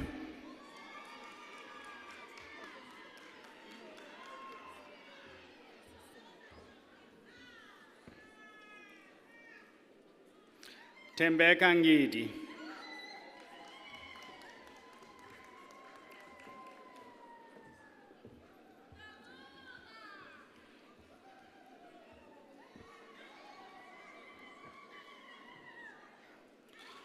Tswegela Xumalo.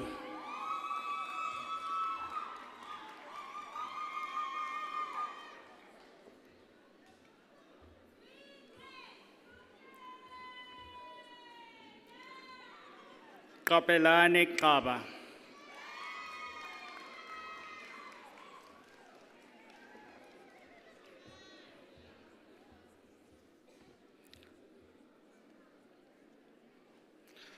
Lusanda Zungu.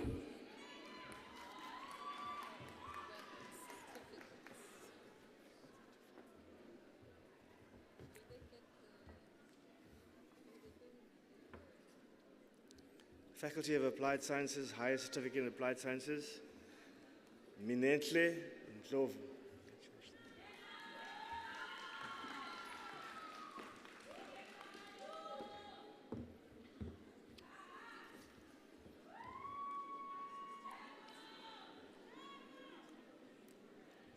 Nokwanda Ulu.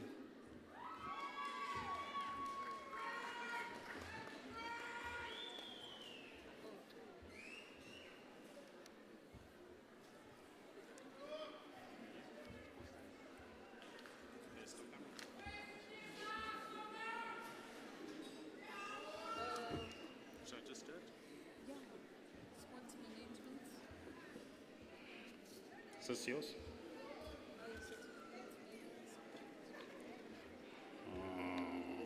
Yeah. Higher Certificate in Sport Management Science, Sibonga Konke Nhleko.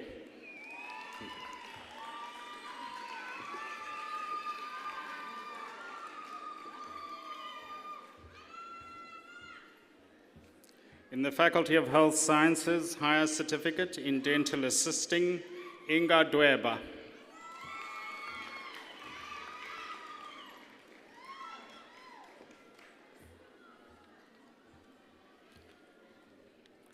Tripsile Ntombela.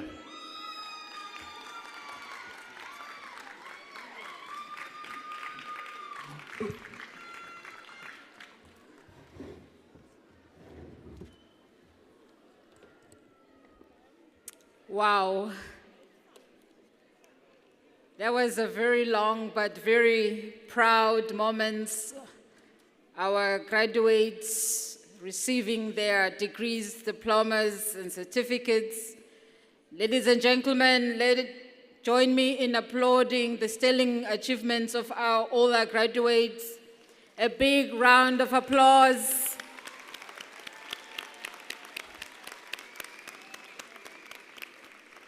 Now, I know that the hall is half empty, and we acknowledge that this has been a longer session than usual, but we beg one last patience from our guests and from our graduates to just see this session through. We almost right at the end. So can I just ask everyone to just give us a few more minutes whilst we wrap up this session. And if everyone can just take their seats, we are about to close. Now, all graduates, we acknowledge that this has been a long and eventful journey for you. All your hard work and dedication has finally paid off. We also acknowledge that there's been several people that have supported you in your journey, and some of them are here with you this evening, your parents, your guardians, spouses, family, and friends. So I would like to ask, even though we're missing a whole lot of graduates, but I would like us to stand and put your mortarboard on. You have now graduated. Put your mortarboard on.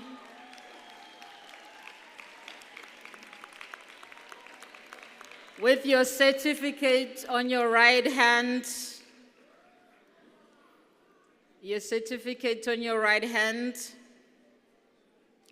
I would like you to turn to your right and salute all your loved ones that have supported you. Wave at them. Thank them for supporting you. And also, I would like you to turn to your left because some of them are on that side. Wave at them. Thank them for supporting you. And then I would like to face in front and thank all the wonderful DUT family and faculty that have supported you. Now, for that perfect picture moment, I would like you to, on the count of 3, with your right hand, take your mortarboard and wave it, throw it in the air, all right? So I'll start counting. 1, 2, 3. Ladies and gentlemen, I present to you DUT class of 2023. A big round of applause again. Thank you very much. You may take your seats. Graduates, the university hopes that you will be vibrant, critical participants in this democracy. We hope that you will engage actively as robust entrepreneurs in the economy. We hope that you will display leadership and activism in the communities in which you are embedded, that you give maximally of yourselves to them. As graduates, you will automatically become members of Convocation, a statutory body that helps to shape the future of the university. It is an active body, and we hope that you will engage with our team from the Advancement and Alumni Relations Unit. We also hope that you will return to the university to take further studies. South Africa needs more highly trained, skilled people like you. So to you all, this is not a permanent goodbye. At this point, I may call upon the Executive Dean of the Faculty of Applied Sciences, Professor Singh, to share a congratulatory message and closing remarks. A big round of applause as he takes the stage. I apologize, it would be Professor Mkunu from the Faculty of Health Sciences.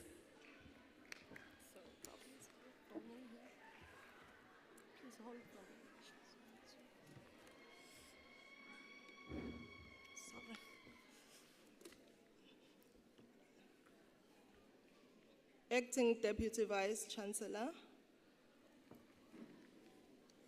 Dr. Nebutalu, Ms. Nonkululeko Nyembezi, the Chancellor of the University, Chair of the DUT Council, Mr. Wiseman Martinane, members of the DUT Council who might be here this evening, Vice Chancellor Professor Tandom Tembu, members of the Executive Management, our fellow faculty members, esteemed guests, and the parents, family, friends, and most importantly, our graduating class of 2024, ladies and gentlemen. Sanibona, good evening, and thank you so much for staying with us, even though the hall is now half empty.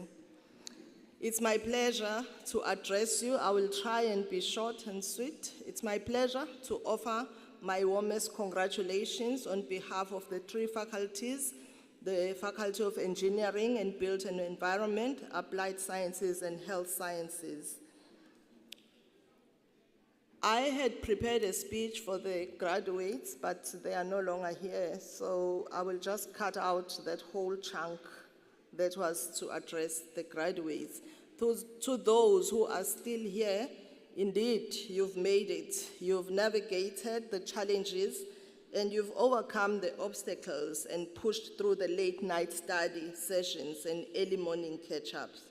Your journey has been unique. I want to mention that because I know that some of you have gone through a lot to be here this evening.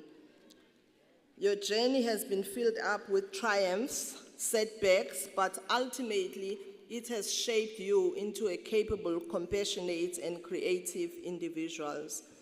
You are now entering a world that needs your energy, your passion, and your perspectives, because if you do not have passion, it will be hard to survive and meet all the expectations that await you.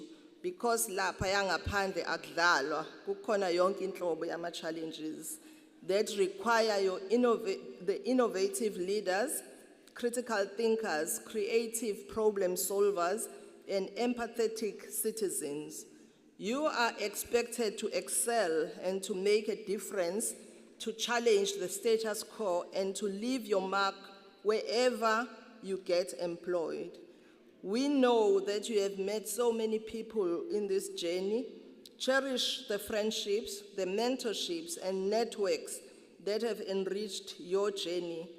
These are the connections that will sustain you, inspire you, and propel you forward. To the dedicated faculty and staff of DUT, we extend our sincerest appreciation for your unwavering support, mentorship, guidance, your commitment fostering intellectual curiosity, nurturing talent, and cultivating excellence has played a pivotal role in shaping the minds and hearts of our graduates. Your tireless efforts behind the scenes have not gone unnoticed, and it is because of your dedication that our graduates stand before us today. To the families, friends, and loved ones, we extend our gratitude for your unwavering support. We cannot overlook the invaluable support, encouragement, sacrifices, and belief in the potential of our graduates. Whether it was lending a listening ear during the challenging times, ukubakhuthaza nje when they feel down, offering words of encouragement, or celebrating their small accomplishments, your presence has been a source of strength and motivation. Today, as we celebrate the achievements of our graduates, we also celebrate each and every one of you. My final words of support to our graduates will be, please remain steadfast in your commitment to making a difference in the world as you leave behind the halls of academia, and even to those who have already left now, and step into the real world beyond. May you continue to embody the DUT values and principles that have been instilled in you through the DUT's Envision 2030 to be adaptive graduates. When you go out there, be fearless yet kind. embrace uncertainty with confidence. I'm so tempted to say something which I suppose some of you will relate to in isiZulu. Singathi nje thatha lento ayinabungozi kuyaphileka. Thank you so much.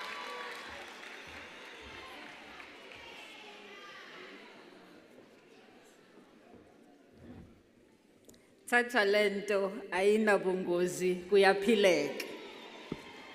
Thank you so much to Professor Mchunu for the congratulatory message, supporting message, and closing remarks. Can we give her another big round of applause?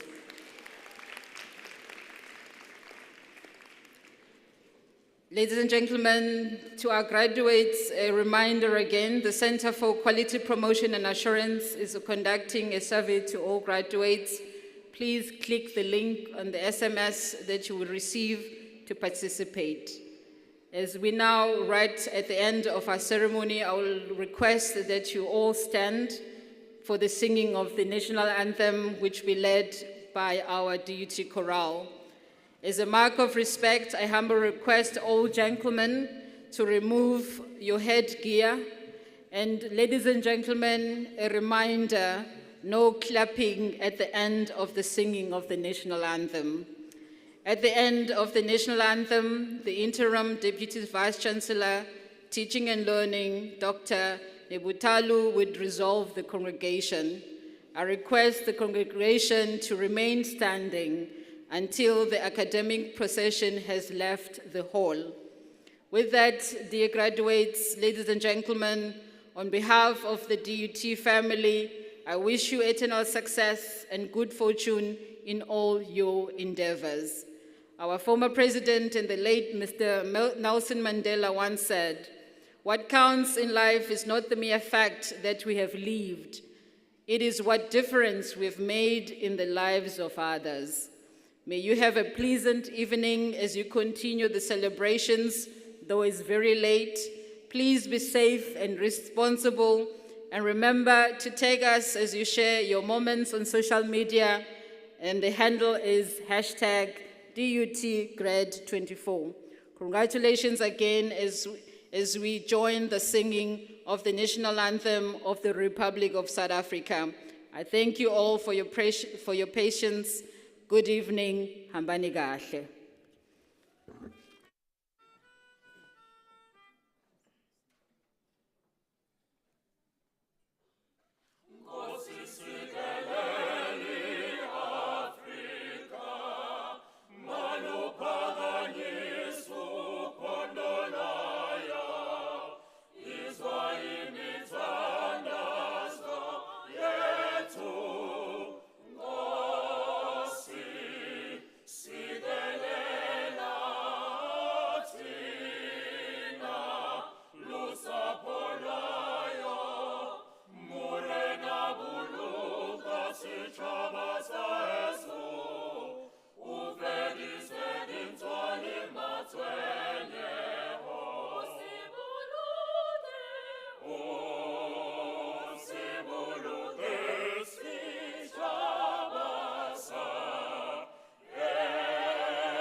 By the virtue of authority vested in me, I dissolve this congregation of the Durban University of Technology.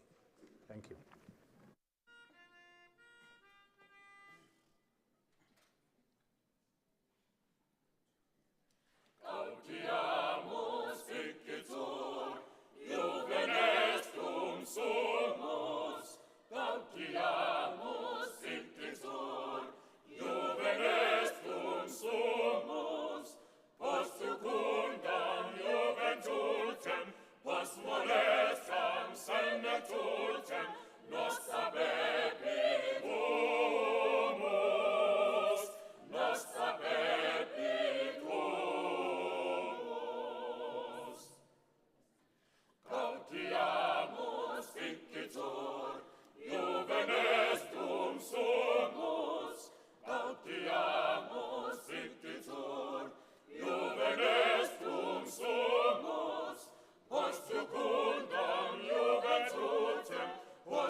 sweetly flow.